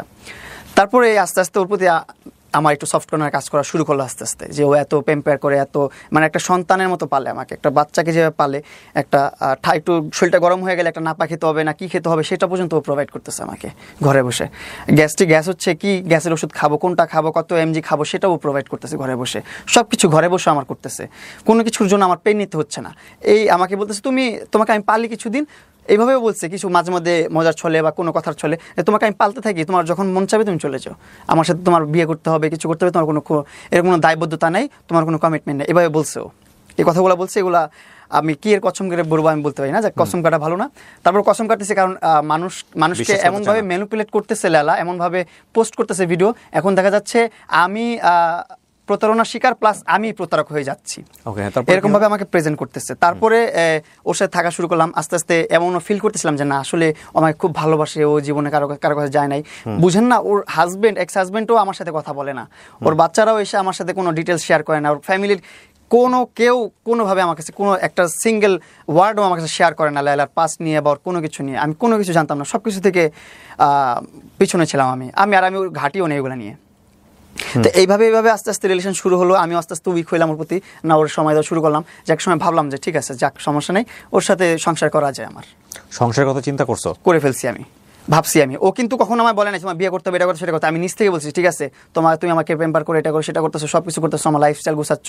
ও আমাকে এভাবে বলতো যে দেখো তোমার এটা করছি সেটা করছি, তোমার লাইফে এটা হবে সেটা হবে, এইভাবে মানে আমাকে খেলতো আমার মাথা নিয়ে, আমি তখন ব্রেন ওয়াশ করে ফেলতাম আমার এক কথায়। তো আমি বলতাম ঠিক আছে আমার লাইফটা তাহলে খুব সুন্দরভাবে চলতেছে, কে না চায় একটা সুন্দর একটা লাইফ লিড করতে, সুন্দর একটা জীবন যাপন করতে। আমিও হয়তো বা তখন এই চিন্তা ভাবনা করি নাই যে মামুন নিজে ইনকাম করলে নিজে একটা লাক্সারিয়াস লাইফ লিড করতে পারবি তুই নিজে, এইটা আমি তখন চিন্তা ভাবনা করতে পারি না, আমার মাথায় অতটুকু কুলাই নাই যে আমি নিজে চিন্তা করব যে হ্যাঁ মামুন তুই 2 লাখ 3 লাখ 4 লাখ 5 লাখ 7 লাখ টাকা 8 লাখ টাকা, এমন সময় গেছে 9 লাখ 10 লাখ টাকাও ইনকাম করছি আমি। তখন লেলার সাথে কন্টেন্ট করি না আমি, লেলা তখন কন্টেন্ট ক্রিয়েটার না, লেলাকে কন্টেন্ট ক্রিয়েটার বানাইছি ওর সাথে পরিচয় হওয়ার 1-1.5 বছর পর। ওর কন্টেন্টে নিয়ে আসছি, ওর এখন মিলিয়ন ফলোয়ার এক প্ল্যাটফর্মে, ফেসবুকে 1.2 মিলিয়ন ফলোয়ার, লাইকিতে 4 মিলিয়ন ফলোয়ার, টিকটকে 4 মিলিয়ন ফলোয়ার, এরকম ফলোয়ার অনেক জায়গায় অনেক ফলোয়ার, যাই হোক ইনস্টাগ্রামে 2-3 লাখ ফলোয়ার, ভালো ইনফ্লুয়েন্সার হয়ে গেছে ও, এখন এসে হয়েছে ওর, কিন্তু তখন বানাই নাই আমি। তখন আমি দেখছি তুমি তাকে বললা যে ঠিক আছে না বিয়ে শাদী করা যায়, মানে তুমি চিন্তা করলে? আমি চিন্তা করলাম যে হ্যাঁ করা যায়, মেয়েটা এতটা লয়াল আমার প্রতি, এতটা ভালোবাসে আমাকে। আর আমি তখন ফ্যামিলি জানাইছো তুমি? তখন না, ফ্যামিলিকে জানাই নাই, তখন আমি জানি যে ও সিঙ্গেল, জীবনে একটা ছেলের হাতও ধরে না, এতটুকু জানি আমি। তো আস্তে আস্তে এভাবে চলছে, আগাচ্ছে। কিন্তু দিন শেষে আমি যখন দেখলাম না প্রমাণ হয়েছে, আপনার 2023 সালে যে ওর সাথে একটা মারামারির ঘটনা হয়েছে আমার, তুমি গায়ে হাত তুলছিলা? আমি গায়ে হাত তুলছি, কিন্তু আমি গায়ে হাত তোলার আগেও আমার গায়ে হাত তুলছে, সেটা আর প্রকাশ করে নাই কেউ, সেটা ও প্রকাশ করে নাই। একটা ছেলে কম ক্ষোভে কি হাত নাড়ে, কম ক্ষোভে কি লাইভে আসে? যাই হোক, ওর সাথে তখন একটা পার্টিতে গেছি, একটা অনুষ্ঠানে গেছি, অনুষ্ঠান থেকে যখন ব্যাক করার পর ওর সাথে ওর ছবি নিয়ে, ওর হাজবেন্ডের যে প্রুফগুলো যেগুলো আছে এগুলো তুমি জানলে কিভাবে? এগুলো আমি ও যখন আমার মোবাইল স্টক করছে, যখন আমি বারবার চলে যাই দেখতেছে মরার ব্ল্যাকমেল করতেছে, সেগুলো দেখে হচ্ছে না, তখন আমার মোবাইল থেকে হাতায় হুতায় যত ছবি আছে 5টা সব কিছু বের করে এগুলো রাখছে। আমি তখন আমার অনেক খারাপ লাগছে যে আমি তোমার কখনো তোমার এইজটা নিয়ে পর্যন্ত প্রশ্ন করি না, যখন তুমি তোমার এই জিজ্ঞাসা করি তখন তুমি বলো তুমি খুঁজে নাও, আমিও খুঁজতে থাকি একা, আমি তোমার মোবাইল ঘাটি না, প্রাইভেট কোনো জায়গায় ঢুকি না, তোমার প্রাইভেট মোবাইল তোমার থাকতে পারে, ব্যক্তিগত অনেক কিছু। মানে যে মোবাইল স্টকিং এর ব্যাপারটা কি লাস্ট টাইমের কথা বলতেছো নাকি এর আগেও করছে? এর আগেও অনেক করছে, এর আগেও অনেক নিউজ প্রেজেন্টারদের কাছেও এগুলা পাঠায় রাখছে অনেক আগে থেকে। আচ্ছা হ্যাঁ, তো তারপরে এটা তো এত একদিনের ঘটনা না। প্রথম যেটা হলো যে তোমাদেরকে আমরা সামাজিক যোগাযোগ মাধ্যমে চেনা শুরু করলাম, দুজন একসাথে মুভ করা, তারপরে ওর সাথে যখন মনে করলাম যে না থাকা যায়, তারপর আস্তে আস্তে বিয়ে শাদী করব, তখন ওরে কন্টেন্ট করে দেওয়া শুরু করলাম, ওরে কন্টেন্ট করে দিয়ে যে ভাবলাম ওর একটু প্রতিষ্ঠিত করে দিই অনলাইনে, ও আর আমি মিলে একসাথে কিছু একটা করবো, অনলাইনে ভালো কিছু করবো, ভালো কিছু দেখানো যাবে, ভালো আর্নিংও করা যাবে সোশ্যাল মিডিয়া। তোমার মাথায় আসা উচিত না, তোমার বয়স 17, ওর বয়স 30, তোমাদের ডিফারেন্স হচ্ছে 13 বছরের বেশি সময়। অন্ধ হয়ে গেছে আমি তখন, 13 বছর না, আমার বয়স প্রায় না 30 তুমি জানো, 30 তুমি জানো, যে কারণে তোমার জানার জায়গা থেকে আমি প্রশ্নটা 13 বছরটা আমার কাছে খুব নরমাল লাগছে, 10-13 বছরের এগুলো থাকে। বাংলাদেশের সোসাইটি কিন্তু একটা বিশাল রকমের চ্যালেঞ্জ ফেস করতে হবে, তোমার এটা মাথায় আসে নাই যে এই একটা ভদ্রমহিলাকে নিয়ে আমি মুভ করবো? প্রথমে কিন্তু আমি এগুলো চিন্তা ভাবনা করি না যে ওর সাথে আমি একটা রিলেশনে যাব বা ওর সাথে একটা ভবিষ্যৎ পরিকল্পনা করবে, এরকম কোনো চিন্তা ভাবনা আমার। তোমার তার আচরণ দেখে ভালো ছিল, হ্যাঁ, সে আমাকে ম্যানিপুলেট করে ফেলছে, তার সাথে চলার জন্য, তার সাথে থাকার জন্য, তার সাথে সংসার বাঁধার জন্য সে অলরেডি করে ফেলছে। ম্যানিপুলেট কেন বলতেছো? সে তো তোমাকে এখনো ভালোবাসে। ভালোবাসে, তোমার জন্য সে ভয়ঙ্কর লেভেলের ক্রেজি। এটা ভালোবাসা হতে ম্যাড পারে লাভ কোনো? বলে একটা ছবি আছে, তুমি যদি এখন ম্যাচিউর হয়েছো দেখে নিও সময় পেলে, ম্যাড লাভ বা ম্যাড জোয়ান, সম্ভবত ইটালিয়ান ভাষায়, মানে সেখানে কি ভালোবাসার জেল বিভিন্ন খাটাইছিল? রকমের ভালোবাসা। জেল জেল খাটাইছিল? খাটানো তো নর্মাল বিষয়, মেরে পর্যন্ত ফেলে। তুমি জানো লাভের বিভিন্ন ফর্ম আছে, হয়তো তুমি জানো না। যাই হোক, শোনো, তোমার জন্য যদি সে ক্রেজি না হইতো তাহলে সে এত কিছু করতো না। প্রথম কথা হচ্ছে এটা আমি আমার জায়গা থেকে যেটা বুঝি। হ্যাঁ, আমার বোঝা ভুল থাকতে পারে, এখন তুমি একসেপ্ট করতে পারছো না, সেটা তুমি তোমার দুজনের সিঙ্ক হচ্ছে না। তুমি জায়গা থেকে তুমি প্রশ্ন করতে পারো যে না, ভালোবাসাটা কেন এরকম হবে, আমি যাকে ভালোবাসবো তাকে আমি কেন হিট করবো, আমি যাকে ভালোবাসবো কেন আমি তাকে কেন বিপদে ফেলবো। ভালোবাসে বলেই মানুষ এটা করতে পারে অনেক সময়। আমার ভালোবাসার ধরনটা অন্যরকম, আমি আমার ভালোবাসার ধরন হয়তো বা অন্যরকম হয়ে গেছে, ম্যাচ করছে না, ইন্টারেস্টের জায়গা ডিফারেন্ট হয়ে গেছে, that's a different thing. But আমার ভালোবাসার জায়গাটা হচ্ছে কি ভাই, আমি আমার ভালোবাসার মানুষের জন্য দুনিয়াটা উল্টে দিতে পারবো, আমি দুনিয়া ধ্বংস করে দিতে পারবো, কিন্তু আমার ভালোবাসার মানুষের একটা চুলের ফুটা লাগতে দেবো না, চুল উঠতে দেবো না আমি আমার ভালোবাসার মানুষের। যতক্ষণ পর্যন্ত সেটা প্লিজেন্ট সম্পর্ক থাকে, শান্তিদায়ক সম্পর্ক থাকে। আমার সাথে যদি আমার পার্টনার সুখী না হয়, সে যদি আমাকে না চায়, তুমি দেখো, এটা তাকে আমি জোর করে রাখবো কেন? তুমি পয়েন্টে স্টিক থাকতে পারবে না। কেন পারবে না? তুমি একটু আগে বলছো লায়লাকে তুমি বিয়ের কথা চিন্তা করছো হ্যাঁ, করছি তো। বিয়ের কথা কখন একটা মানুষকে চিন্তা করো? যখন তুমি তাকে লাভ করো। সেই লায়লাকে কি তুমি এখন লাভ করো? এখন করি না। এটা আস্তে আস্তে স্টেপ বাই স্টেপ আসতে থাকলে, আসুক, চলো। হ্যাঁ, তারপরে আসতে থাকলে আপনি বুঝতে পারবেন যে কতটা তিক্ততার কারণে আমি তাকে ঘৃণা করি, এখন কতটা তিক্ততার কারণে ভালোবাসার জায়গাটা নষ্ট হয়ে গেছে। তখনও তুমি জানো না যে আলটিমেটলি সে হচ্ছে তার আর দুটো বিয়ে ছিল। তো তুমি এটা জানলা কিভাবে, আমাকে এটা বলো। হ্যাঁ, এটা জানলাম আমি ওই যখন আমার মোবাইল স্টকিং করলো, তখন আমি ওর মোবাইল একদিন স্টকিং শুরু করলাম। ওর গুগল ফটোস টটোস সব নামায়া ওর জিমেল দিয়ে সব খুঁজলাম, বের করে দেখলাম সবকিছু আমার যত প্রকার ওর সাথে ব্যক্তিগত মোমেন্ট আছে সেগুলোর ভিডিও রাখছে, ছবিও রাখছে। তারপর ওইখানে ব্যক্তিগত মোমেন্টের ভিডিওগুলো করতো কে? ওই করতো। আমি তো ঘুমায় থাকতাম, হয়ে থাকতাম, এগুলো পোস্টও করছে ফেসবুকে। আরও অনেক কিছু আছে যেগুলো এখনো পোস্ট করে না, হুমকির মুখে আসি যে পোস্ট করতে পারে যে কোনো সময়। তারপর ওইখানে ওর হাজবেন্ডের এনআইডি কার্ড, ওর এনআইডি কার্ড, হাজবেন্ডের সাথে কাগজ, ওর কাগজ, সব কিছু আমি ওই ফাইলের মধ্যে পাই, ফোল্ডারের মধ্যে আমার কাছে আছে, আমি আপনাকে দেখাবো। সো তুমি এগুলো নিয়ে নিয়েছো? আমি এগুলো নিয়ে নিচ্ছি ট্রান্সফার করে, যেহেতু আমারটা স্টকিং করছে আমি স্টকিং করে ফেলছি। করার পর আমি পাওয়ার পর থেকে তো আমার মনে মানে ভিতরে ভেঙে চুরে গেছে, একদম সবকিছু তছনছ হয়ে গেছে। আমি এতদিন ধরে কি বোকার স্বর্গে বসবাস করলাম, কি বুঝাইলো আমারে, কি বুঝা চলাম আমি। যে বলছে একটা পুরুষের হাত ধরে নেয়, সে দুইটা সংসার করে ফেলছে, আবার দুইটা সংসারে দুইটা বাবু আছে, দুইটা বাবু কি আকাশ থেকে পড়ছে? তার সাথে যদি সংসার না করে, সে জিজ্ঞেস করলাম না বিষয়টা নিয়ে। সেগুলো আমি তখন আর জিজ্ঞাসা করি নাই, যেহেতু আমি গোপনে দেখছি, গোপনে রাখছি মোবাইল ছবিগুলো। তো এই মোমেন্টে আমি যখন ওর সাথে একটা কথা তর্ক বিতর্কের মধ্যে গাড়ির মধ্যে আমি একটা অনুষ্ঠানে গেছিলাম, অনুষ্ঠানে যে সেখানে আমরা হালকা পাতলা একটু পার্টি করছি, ও পার্টি করছে, আমি পার্টি করছি, সবাই মিলে জিলে অনেক কিছু খাওয়া দাওয়া করে ওইখান থেকে বাসায় ব্যাক করছি। ব্যাক করার পর আমি বলছি বাসায় চলে যাও, আমি একটু বাসায় পরে আসতেছি। আমার একটা ভাই ফোন দিছে, যেখানে আমি একটু যা মিট করবো, আড্ডা মারবো, গল্প করবো, তারপর আমি আসতেছি, একটা একাকিত্ব সময় কাটায় আসি, কারণ এমনিতে ভালো লাগতেছে, মনের অবস্থাও ভালো না। তো ওই টাইমটাতে ও বলতেছে তুমি যাইতে পারবো না এখন আমার এখান থেকে সরে, আমাকে নিয়ে তোমাকে যেতে হবে। আমি তোমাকে নিয়ে আমি যাবো না ওইখানে, আমার ওটা ব্যক্তিগত সময়, আমি ওখানে টাইম পাস করবো, এখানে আমার সময়টা কাটাবো, এখানে আমি তোমাকে নিয়ে যাবো না। আমি বলতেছে না তুমি যেতে পারবা না, তুমি কোন মেয়ের সাথে যাবে, এটা করবা সেটা করবা। আমি তখনই ওই প্রসঙ্গে আমি ওর হাজবেন্ড টান দিছি, হাজবেন্ডের কথা নিয়ে রাখছি। আমি মেয়ে নিয়ে যাবো না, কি নিয়ে যাবে, এত টেনশন করতেছো তুমি যে দুইটা সংসার করে আসছো, এগুলা সেগুলো এগুলো কে বলো। তখনই ওর মাথা টাস করে বাড়ি খেয়ে গেলো, কি করবে ও, তখনই ও পাগল হয়ে গেছে। ওই টাইমটাতেই আমার একটা চড় মেরা দিল, যে কি বলিস এইসব, আমার ওর প্রুফ দেখাই নাই, প্রুফটা বাইর করছি, এর মধ্যে চরমাই দিছে, এই তো চরমাইরা চুল টান দিছে, আমার মাথা নষ্ট হয়ে গেছে। আর ওর ফেসে মাল্টি সার্জারি করা, অনেক প্রকারের সার্জারি করছে, অনেক প্রকারের ট্রিটমেন্ট নিচ্ছে ওর ফেসে, থ্রেটিং, বোটক্স, এটা ওইটা সেটা। তো ওর মুখে ও যেভাবে চর মারছে আমাকে, আমিও সেম চরটাই মারছি ওকে। তো ওর মুখে রক্ত জমাট হয়ে গেছে, আমার মুখে রক্ত জমাট হয় না, কিন্তু আমার মুখে এগুলো নোকে দাগ পড়ে গেছিলো এইসব জায়গা দিয়ে, যে খামচি পড়ছে, থাপড়াইছে আমারে, থাপ্পড় দিচ্ছে, চুল ধরে টান দিচ্ছে, এগুলো দাগ পড়ে গেছিলো। তারপরে ওই বাসা থেকে বেরোয় চলে আসছি, আমি মারামারি হলো, ওর বাসা থেকে চলে আসছি। পরের দিন অ্যাটেম্পট টু মার্ডার মামলা দিছে আমাকে। পরের দিন? কত সালে এটা? ওই 23 সালে। ওই যে আমি এখন তো বুঝে গেছে, এখন আর মামুনকে আটকা রাখা যাবে না, কারণ মামুনের কাছে সব রিভিল হয়ে গেছে। মামুন সব মামলা তো ওই দিনই দিল কি তোমার নামে? হ্যাঁ, ওই দিনই দিল। ওই দিন তো লাইভ করলো, আমরা যতদূর জানি এটা লাইভ করেই মামলা করছে, লাইভ করেই সাথে সাথে ক্যান্টনমেন্ট থানায় চলে গেছে, মামলা করে ফেলছে। ক্যান্টনমেন্ট থানা মানে ডিবি হারুনের সহায়তা ওই সময় নিছে না? হ্যাঁ, ওই সময় থেকে ওই সময় ডিবি হারুনের সহায়তা নেয় না, কিন্তু ডিবি হারুনের সহায়তা নিয়েছে যে আমি লাস্ট জেলে গেলাম ওই টাইম, ওই সময়টাতে। আচ্ছা ফাইন, তো তাহলে তার মামলা হয় প্রথম 2023 সালে। 23 সালে অ্যাটেম্পট টু মার্ডার মামলা। অ্যাটেম্পট টু মার্ডার মামলা। ওকে, এটা তুমি জানো কিভাবে? এটা জানতে পারি আমার ক্যান্টনমেন্টের ওইদিকে আমাকে পুলিশরা আটকাইছে। আটকানোর পর আমি বলতেছে আপনার নামে তো মামলা হয়ে গেছে, আপনাকে তো যে কোনো মুহূর্তে ধরবে, হ্যাঁ আপনি যেভাবে পারেন এটা কনসাল্ট করেন, সলভ করেন, পুলিশ বলতেছে আমাকে। সেটা একটা এমনিতে একটা ডিউটি ছাড়া বা ডিউটিতে রাস্তার মধ্যে দেখা হয়েছে একজন ফ্যান পুলিশ বলতে পারেন, যে আমার ভিডিও দেখে। তোমার মামলা করে তোমাকে জানায় নাই? সে জানায় নাই, কিন্তু আমি জানতে পারছি আলাদা থার্ড পার্সন থেকে। জানতে পারার পর আমি তো তখন একটু ভয় পেয়ে গেলাম, কিরা আমার নামে টুনটু মার্ডার মামলা করছে, বলছে তোমার জেল হতে পারে এই মামলায়। তখন তো আমি ভয় পেয়ে গেলাম। তখন আবার ওর সাথে কন্ট্যাক্ট করলাম যে কি করলে, এগুলো কেন করতেছো।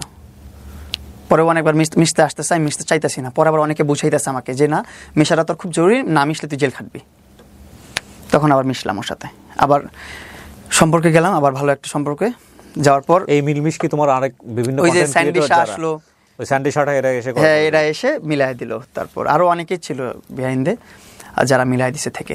মিলাই দেওয়ার পর মিললাম যে মামলা উঠাই দেবে, ঠিক আছে, লাইফটা নষ্ট করার দরকার নেই, মামলা উঠাই নেক, বিয়ে শাদী করা লাগবে না, কোনো কিছু করা লাগবে না, এরকম কোনো কমিটমেন্ট নাই যে বিয়ে করতে হবে, মামলা তুলে নেবে, আমার কোনো কমিটমেন্ট নাই তখনও। তো ওকে ঠিক আছে, মামলা তুলে নাও। গেলাম, মামলা কিন্তু তুলে নেয়। ও বলছে মামলা তুলে নিছি, মামলা শেষ, কিন্তু আমি জানি না যে মামলা তুলে নেই। আমার যেতে হবে কিনা, বলে না যাওয়া লাগবে না, আমি টাকা দিয়ে সব সলভ করে ফেলছি, আমার অ্যাডভোকেট আমার লয়ার সব কিছু করে ফেলছে, তোমার টেনশনের কিছু নেই। তোমার কোনো ফোন আসে, তোমার কোনো ডিস্টার্ব হয়েছে? আমি কই না, আসলে কোনো ফোন আসে নাই, কোনো ধরনের ডিস্টার্ব, কোনো ধরনের নোটিশ আমার কাছে আসেনি, কিন্তু মামলা কিন্তু চলতেছে। ওর টাকা পয়সা দিয়ে ওইগুলো নোটিশ আসবে আমার কাছে, এগুলো বন্ধ রাখছে, যেন নোটিশ আমার কাছে না আসে। এই চলতে চলতে চলতে চলতে চলতে চলতে দেখি ও মামলা আর তুলে না। তো এর মধ্যে হুট করে ওর বাচ্চাদের নিয়ে একটা ঝগড়া হয়েছে ওর সাথে আমার।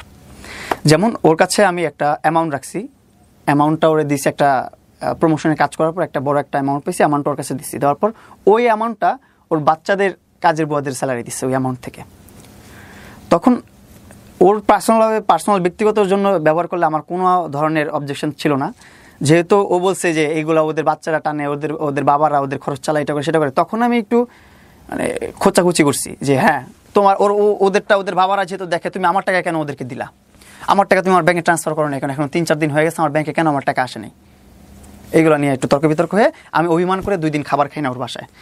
আমি গুলশান 2-এ চলে গেছি হাঁটতে হাঁটতে, যে ওইখানে খাবার খেয়ে ওইখান থেকে আবার হাঁটতে হাঁটতে বাসায় আসছি। এত জিদ, ওর বাসায় ভাত খাবো না আমি, ওর সাথে বাসায় থাকতা কিন্তু খাইতাম না, রাগ হয়ে আসছে। আমি এখন কি করবো, ওখানে ওই ছুটেও যেতে পারতেছি না। তো ওই টাইমটাতে পরের দিন আমি পাবজি খেলতেছি, আমি পাবজিতে খুব অ্যাডিক্টেড ছিলাম, পাবজি খেলতাম সারাদিন বসে বসে। আচ্ছা মামুন, তোমার লেখাপড়াটা শেষ হয়ে গেল কোন ক্লাস থাকতে? আমার লেখাপড়া শেষ হয়েছে এসএসসি থেকে, এটা ঢাকা আইডিয়াল থেকে। আচ্ছা, তো তারপরে তোমার হচ্ছে পড়াশোনা তুমি করলা না? না, পড়াশোনা আর করলাম না, এসএসসি দিলাম, পড়াশোনা করলাম না, এটা সাবজেক্ট ওখানে পজ হয়ে গেল। এসএসসি পাস করার পর ইন্টারে যখন অ্যাডমিট হবো, ওই টাইমটাতে ইন্টারে পজ করে দিয়েছি, ইন্টার আর পড়াশোনা করি না, ইন্টার করি না, এখন আবার স্টার্ট করবো আমি। ওকে ফাইন। সো তো তোমার কি হলো, তুমি গুলশানের বাসায় থাকো কিন্তু তুমি খাও না? হ্যাঁ, খাই না। পরে 2 দিন ওর সাথে অভিমান, এই অভিমানের মধ্যেও খাবার গরম করে নিয়ে আসছে, আমি গেম খেলতেছি, এর মধ্যে খাবার গরম করে নিয়ে আসছে, খাবার গরম করে আনছে। আমি বলছি আমি তো খাবার খাবো না তোমার এখানে, খাবার খেতে ইচ্ছে করতেছে না আমার, আমি গেম খেলতেছি, আমি পরে খাবো খাবার। এটা বলে এই ওর মেজাজ চড়া হয়ে গেল কেন জানি, হুট করে বলতেছে তুই খাবার খাবি না কেন, আমি খাবার নিজে গরম করে নিয়ে আসছি, খাবি না কেন? হ্যাঁ, ভাই আমি খাবো না, তুমি নিজে গরম করছো, নিজে গরম করে আনতেছো, তুমি কষ্ট করছো, তোমার কষ্ট করছো তো আমি বলি নাই। এইগুলো নিয়ে তর্ক বিতর্কের মধ্যে এখন বলতেছে যে আমি ওর মেয়ে নিয়ে কথা উঠতেছে। তো তখন বলতে আমার মেয়ে নিয়ে কথা বলবি না, এটা করবি না, সেটা করবি না, আমার এগুলো সব তোর ভুলে যা, তোর সাথে আমার কোনো কথা নেই, তোমার বাসা থেকে এক্ষণ বের হয়ে যা। মানে কথোপকথনের মাঝখানে লাস্ট কথা তোমার বাসা থেকে এক্ষণ বের হয়ে যা। কোনো ধরনের ঝগড়াঝাটি মারামারি কোনো কিছু নেই ওর সাথে আমার। তখন যেতে বলছে বের হয়ে যেতে, তখন খুব হার্ড হয়েছে আমি, যে না আমি অভিমান করে থাকতেই পারি, তোর এত কিছু জানার পর আমি তোর সাথে আছি, এটাই তো বড় বিষয় একটা। তারপর আমি অভিমান করছি, আমাকে সাথে সাথে বলছি ঘর থেকে বের হয়ে যায় এক্ষুনি। আমি আবার বলছি ঠিক আছে, আমি আমার জিনিসপত্র নিয়ে আমি ঘর থেকে বের হয়ে চলে আসছি। 1 কাপড়ে বের হয়ে চলে আসছি। চলে আসার পর আমি ঢাকায় 1 মাস ছিলাম, রোজার মাস। তারপর রোজার ঈদ কাটাইলাম গ্রামে কাটানোর পর আবার ঢাকা আসছি। ঢাকা এসে মাসুদ ভাইয়ের সাথে কন্ট্যাক্ট করলাম, মাসুদ ভাইয়ের সাথে কথা বললাম। মাসুদ ভাই একটু আইডিয়া দিল বিজনেস। মাসুদ খান, উনি একজন বিউটি এক্সপার্ট, বাংলাদেশের ভালো একজন বিউটি এক্সপার্ট, মেকআপ আর্টিস্ট। তো ওনার ধারা আমি একটা বিজনেস শুরু করলাম, বসুন্ধরা আবাসিকের মেইন রোডে প্রিন্স কাট সেলুন। এটার গ্র্যান্ড ওপেনিং করব। ওই টাইমটাতে আমি আবার লায়লাকে ডাকাইছি যে থাক, একটা ভালো একটা সময়, খারাপ একটা সময়, যে সময় ছিল আমার একটা ভালো একটা মোমেন্টও থাকুক, ওরে নিয়ে আসি। একসাথে এনে ওরে নিয়ে গ্র্যান্ড ওপেনিং করলাম। করার পর দেখি কি আমার নামে ওয়ারেন্ট বেরোইছে। ওয়ারেন্ট কিসের? ওই যে 2023 সালে অ্যাটেম্প টু মার্ডার মামলা করছে, ওই অ্যাটেম্প টু মার্ডারের ওয়ারেন্ট বেরিয়েছে। এটা গ্র্যান্ড ওপেনিংয়ের আগে অ্যাটেম্প টু মার্ডারের মামলা বেরিয়েছে, ওয়ারেন্ট বেরিয়েছে। ওয়ারেন্ট বের হওয়ার পর এখন তো আমি ভয় পেয়ে গেছি অনেক। কিরে ওয়ারেন্ট বের হয়ে গেল, গ্রেফতারি পরোয়ানা বের হয়েছে, আমাকে অ্যারেস্ট করবে এখনই। পরে আমি তো এখন কি করব? পরে মাসুদ ভাইয়ের সাথে কনসাল্ট করলাম, ভাই বিজনেসটা স্টার্ট করতেছে, কীভাবে কী করবো, সব তো নষ্ট হয়ে যাবে, সব তো। পরে মাসুদ ভাই লয়ারদের সাথে কথাবার্তা বলে উনি আমাদেরকে, আমি স্যারেন্ডার করছি কোর্টে স্যারেন্ডার করে আমি আমার যে বক্তব্য সেটা পেশ করছে আমার লয়ার। পেশ করার পর আদালত মনে করছে যে হ্যাঁ এটা জামিনযোগ্য, জামিন দিয়ে দিছে। জামিনটা পাওয়ার পর ওর নিয়ে গ্র্যান্ড ওপেনিং করছি, জামিন পাওয়ার পর গ্র্যান্ড ওপেনিং করছে। তখন সঙ্গে সঙ্গে তুমি ওকে ধরো নাই যে তুমি এটা কেন ওয়ারেন্ট বের হইলো বা কি অবস্থা? এটা নিয়ে আর প্রশ্নই করি না, ওর সাথে তো থাকি না আমি, ওর সাথে তো কথা বলি না আমি আর। ও তখন তুমি থাকো না? না, কথা বলি না। তো ওকে নিয়ে কেন গ্র্যান্ড ওপেনিং করলা তাহলে? ওই যে মনে করলাম যে একটা শুভাকাঙ্ক্ষী হিসেবে ওরে নিয়ে আসি, গ্র্যান্ড ওপেনিং করাই। আমার জীবনের প্রথম বিজনেস, প্রথম একটা ভালো কাজ করতেছি, প্রথম কিছু একটা হচ্ছে, আমার প্রতিষ্ঠান হচ্ছে, একটু নিয়ে আসি, সবাই থাকুক, মুক্কা লাগালি না করে।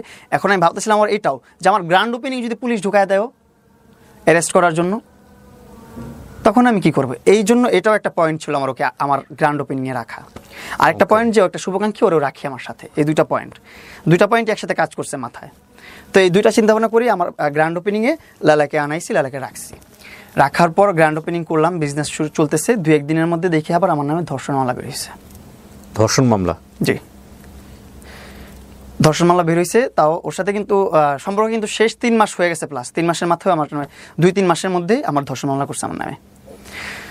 এই ধর্ষণ মামলা নিয়ে তো এখন আবার হ্যাসেল, এই তো ঝামেলা পড়ে গেলাম। ধর্ষণ মামলাটা করছে আমি জানি না, এটার একটা স্টোরি আছে, এই স্টোরিটাও আমি বলি এখন খুলে। ওপেনিং আমার প্রিন্স কাট সেলুনের গ্র্যান্ড ওপেনিংয়ের পর আমি আর মাসুদ ভাই গেছি আপনার চিটাগংয়ে সিলেট চিটাগংয়ের একটা মত বিনিময় হচ্ছে কোনো একটা প্রকল্প নিয়ে। ওইখানে আমরা ছিলাম, ওইখানে অনেক গবেষণা, অনেক কথাবার্তা বলছে অনেক মুরব্বী মানুষরা, সেখানে শুনতেছিলাম, আমরা গেস্ট ছিলাম। তো ওই কাজ শেষে যখন আমি ব্যাক করতেছি কুমিল্লাতে, আবার মাসুদ ভাইয়ের সেলুন আছে, ওইখানে ভিজিট করে যখন ব্যাক করতেছি, দাউদকান্দিতে ফিল্মি স্টাইলে 15-20 জন পুলিশ এসে ঘেরে, কোন দিক থেকে আসছে, কি হয়েছে না হয়েছে, সার্কেল অফিসার, এটা ওইটা সেটা ভরা, 15-20 জন সবাই এসে গাড়ি ধরে রাখছে। মনে হচ্ছে যে একজন বাংলাদেশের ন্যাশনাল যে মাফিয়া বা ন্যাশনাল যে ক্রাইমের যে অনেক খারাপ কেউ থাকে, সে যাচ্ছে, তাকে আটক করা হয়েছে, এরকমভাবে আমাকে আটক করছে। আমি কিন্তু তখন জানি না, মানে আমার কী মামলা হয়েছে। আটক করার পর কী হয়েছে, বলছে আপনার নামে অভিযোগ আছে, আপনি যেতে পারবেন না, এখন এখানে থাকেন। আমি বলছি ভাই আমার তো গ্রেফতারি পরোয়ানা ফেরত আছে, এই যে দেখেন আমি তো গ্রেফতারি জামিন নিচ্ছি, আমি তো গ্রেফতার হওয়ার কোনো কথা না এখানে, আপনি মনে হয় ভুল হচ্ছে আপনার কোথাও। আমার কোনো ভুল হচ্ছে না, আপনি বসেন, আপনার নামে ধর্ষণ মামলা আছে। আমার মাথা মানে আকাশ ভেঙে পড়লো, শরীরটা ছেড়ে দিল সাথে সাথে। কি ধর্ষণ মামলা আমার নামে? পরে বলতেছে আপনি দাঁড়ান, আমি আমার কাগজ দেখান, আপনি যে আমার অ্যারেস্ট করতেছেন, আমাকে আটকে রাখছেন কেন, কাগজ দেখান। পরে উনি কোথায় কোথায় ফোন দিল, কাগজ পাঠাইলো ওনাকে, ওনার কাছে কিন্তু তখনও কাগজ নাই। সে কাগজ আনায়, কাগজ আমার দেখেছে। সে কোন জায়গা থেকে তকবির করছে যে দাউদকান্দি সার্কেল অফিসার আরও যত পুলিশ আছে তারা কাগজ ছাড়াই আমাকে অ্যারেস্ট করে ফেলছে। পরে আমাকে কাগজ 10-15 মিনিট পর আমার কাগজ এনে দেখেছে, এই দেখেন আপনার কাগজ। তখন দেখলাম যে লায়লা আক্তার ফারহাদ আমার নামে ধর্ষণ মামলা করছে। কেন করছে? আমি এখন ইন্ডিপেন্ডেন্ট, আমি এখন বিজনেস করি, আমি আমার মতন মুভ অন করছি, আমি আমার মতন থাকতেছি, এই জন্য আমার নামে মামলা করছে। ওইখান থেকে ধরে ডিরেক্ট ওইখানে রাইখা, কতটা মানে ইম্পর্টেন্ট আমি অ্যারেস্ট হওয়াটা, তৎনগত ওইখান থেকে প্রাইভেট মাইক্রোবাস গেছে, পুলিশের গাড়ি যায় নাই কিন্তু আমাকে পিক করার জন্য, প্রাইভেট গাড়ি গেছে আমাকে আনার জন্য দাউদকান্দি থেকে। প্রাইভেট গাড়ি যে ওইখান থেকে পিক করে এনে থানায় রাখছে, ক্যান্টনমেন্ট থানায়, ওইখান থেকে চালান করছে আদালতে, ওইখান থেকে জেল খাটলাম আমি। এর মাঝখানে তো মিডিয়াতে সব আলোচনা সমালোচনা হলো। হারুনের কাছে তো গেল একবার, ডিবি হারুনের কাছে। হ্যাঁ, এটা যে ধর্ষণ মামলা করার আগে গেছে, তখন তো তোমার জানার কথা যে মামলা করার জন্য সে যাচ্ছে। আমি বুঝতে পারি না, সে বলতেছে সে নিউজ করতে গেছে, তার সাথে হলুদ সাংবাদিকের তো অভাব নাই, যেগুলো পালে এসে সবাইকে, সব সাংবাদিককে বলি না, কিছু কিছু সাংবাদিক আছে যারা হচ্ছে যে মিথ্যা প্রচার করে, তাদেরকে বলতেছি। সেই লোক নিয়ে গেছে, সে বলতেছে আমার আইডিতে সমস্যা হয়েছে, এটা হয়েছে সেটা হয়েছে। সেই যে পাক না, তার 11টা পেজ, 8টার মধ্যে মনিটাইজেশন আছে। সে লাস্টে আমাকে বলে কি, তুমি চাইলে তো তোমাকে প্রতি মাসে আমি একটা করে বাইক কিনে দিতে পারি, বুঝছেন, তুমি চাইলে প্রতি মাসে একটা করে বাইক কিনে দিতে পারি, তুমি যদি আমাকে একটু সাপোর্ট করো, 8টা পেজে মনিটাইজেশন আছে, টাকা কত আসবে বুঝতেছো, এইভাবে পর্যন্ত বলছে। সে আবার যাবে তার অ্যাকাউন্টে সলভ করতে ডিবি অফিসে, তার সাথে যখন ঝগড়া হয়, সে আরেক আমাকে ফোন দিয়ে বলে যে মামুনের পেজটা এখনই শেষ করো, ডাউন করো, যে আমাকে নিয়ে লাইভ করছে, এটা করছে সেটা করছে। তো আমি তো সে নিউজ করতেছে যে তার পেজের সমস্যার জন্য গেছে, তার অ্যাকাউন্টের সমস্যার জন্য গেছে, এগুলা সেগুলা।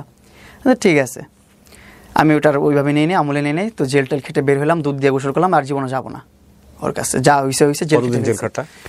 জেল খাটলাম 24 দিন। তুমি দেখছো তোমার জেল খাটার সময় তোমার মা কি করছে? হ্যাঁ, আমি এগুলা বের হয়ে দেখে খুবই কষ্ট পেয়েছি। কষ্ট পাইছি, তার চেয়ে বেশি কষ্ট পাওয়ার কথা তোমার মাকে নিয়ে যে তুচ্ছতাচ্ছিল্য করছে জনগণ। করছে আমার আম্মুকে নিয়ে তুচ্ছতা ছিল। আসলে আমার আম্মুরা তো অনেক ব্যাক স্টেজে কেন করছে জানো? ব্যাকডেটেড মানুষ তো। না, ব্যাকডেটেড না, এটা কেন করছে প্রিন্স জানো? কথা গুছায় বলতে পারে না, কথা গোছানোর জন্য না। তোমরা যখন তোমাদের তো আজকে ধরো নতুন না, আমরা জানি তোমাদের সোশ্যাল মিডিয়াতে তোমরা যেভাবে মুভ করছো, তোমার আম্মাকেও জড়াইছো এটার মধ্যে। তোমার আম্মা কিন্তু তোমাদেরকে নিয়ে বলতো, কমেন্ট করতো যে না ঠিক আছে থাকুক, বয়স একটু বেশি, ওদের দুজনেরই মাথা গরম, এই কথা আম্মু করতো। কারণ হচ্ছে আম্মু বলতো যে মামুন যেভাবে হ্যাপি থাকি, মামুন যেভাবে না, কিন্তু সেটা অন্য। তোমার আম্মাকে মিডিয়াতে আনার তো কোনো প্রয়োজনই ছিল না, এটা কেন করছো? যে কারণে তোমার আম্মা যখন তোমার জন্য রাস্তায় নামলো, তখন কিন্তু তোমার আম্মাও বিভিন্ন রকমের কটু কথা শিকার হয়েছে মানুষের দ্বারা। মানে ধরো ও কিন্তু ওর বাচ্চাদেরকে বা ওর ফ্যামিলির কাউকে কখনো মিডিয়াতে সামনে আনে নাই, খেয়াল করছো? যখন কোনো ইন্টারভিউ দিছে আজ পর্যন্ত কোনো জায়গাতে যতবার ওনাকে প্রশ্ন করা হয়েছে উনি বলছে ফুল স্টপ, স্মার্টলি থামাই দেয় প্রেজেন্টারকে যে এর বাইরে নিয়ে কোনো কথা হবে না। এখানে একটা বিষয়, তুমি তোমার মাকে জড়াইছো। আমি আমার মাকে জড়াইতে চাইনি কখনো। আমি আমার মাকে নিয়ে ওরকম ভাবে কখনো কোনো নিউজ প্রেজেন্টারের সামনে কথা বলি নাই, কিচ্ছু করি নাই।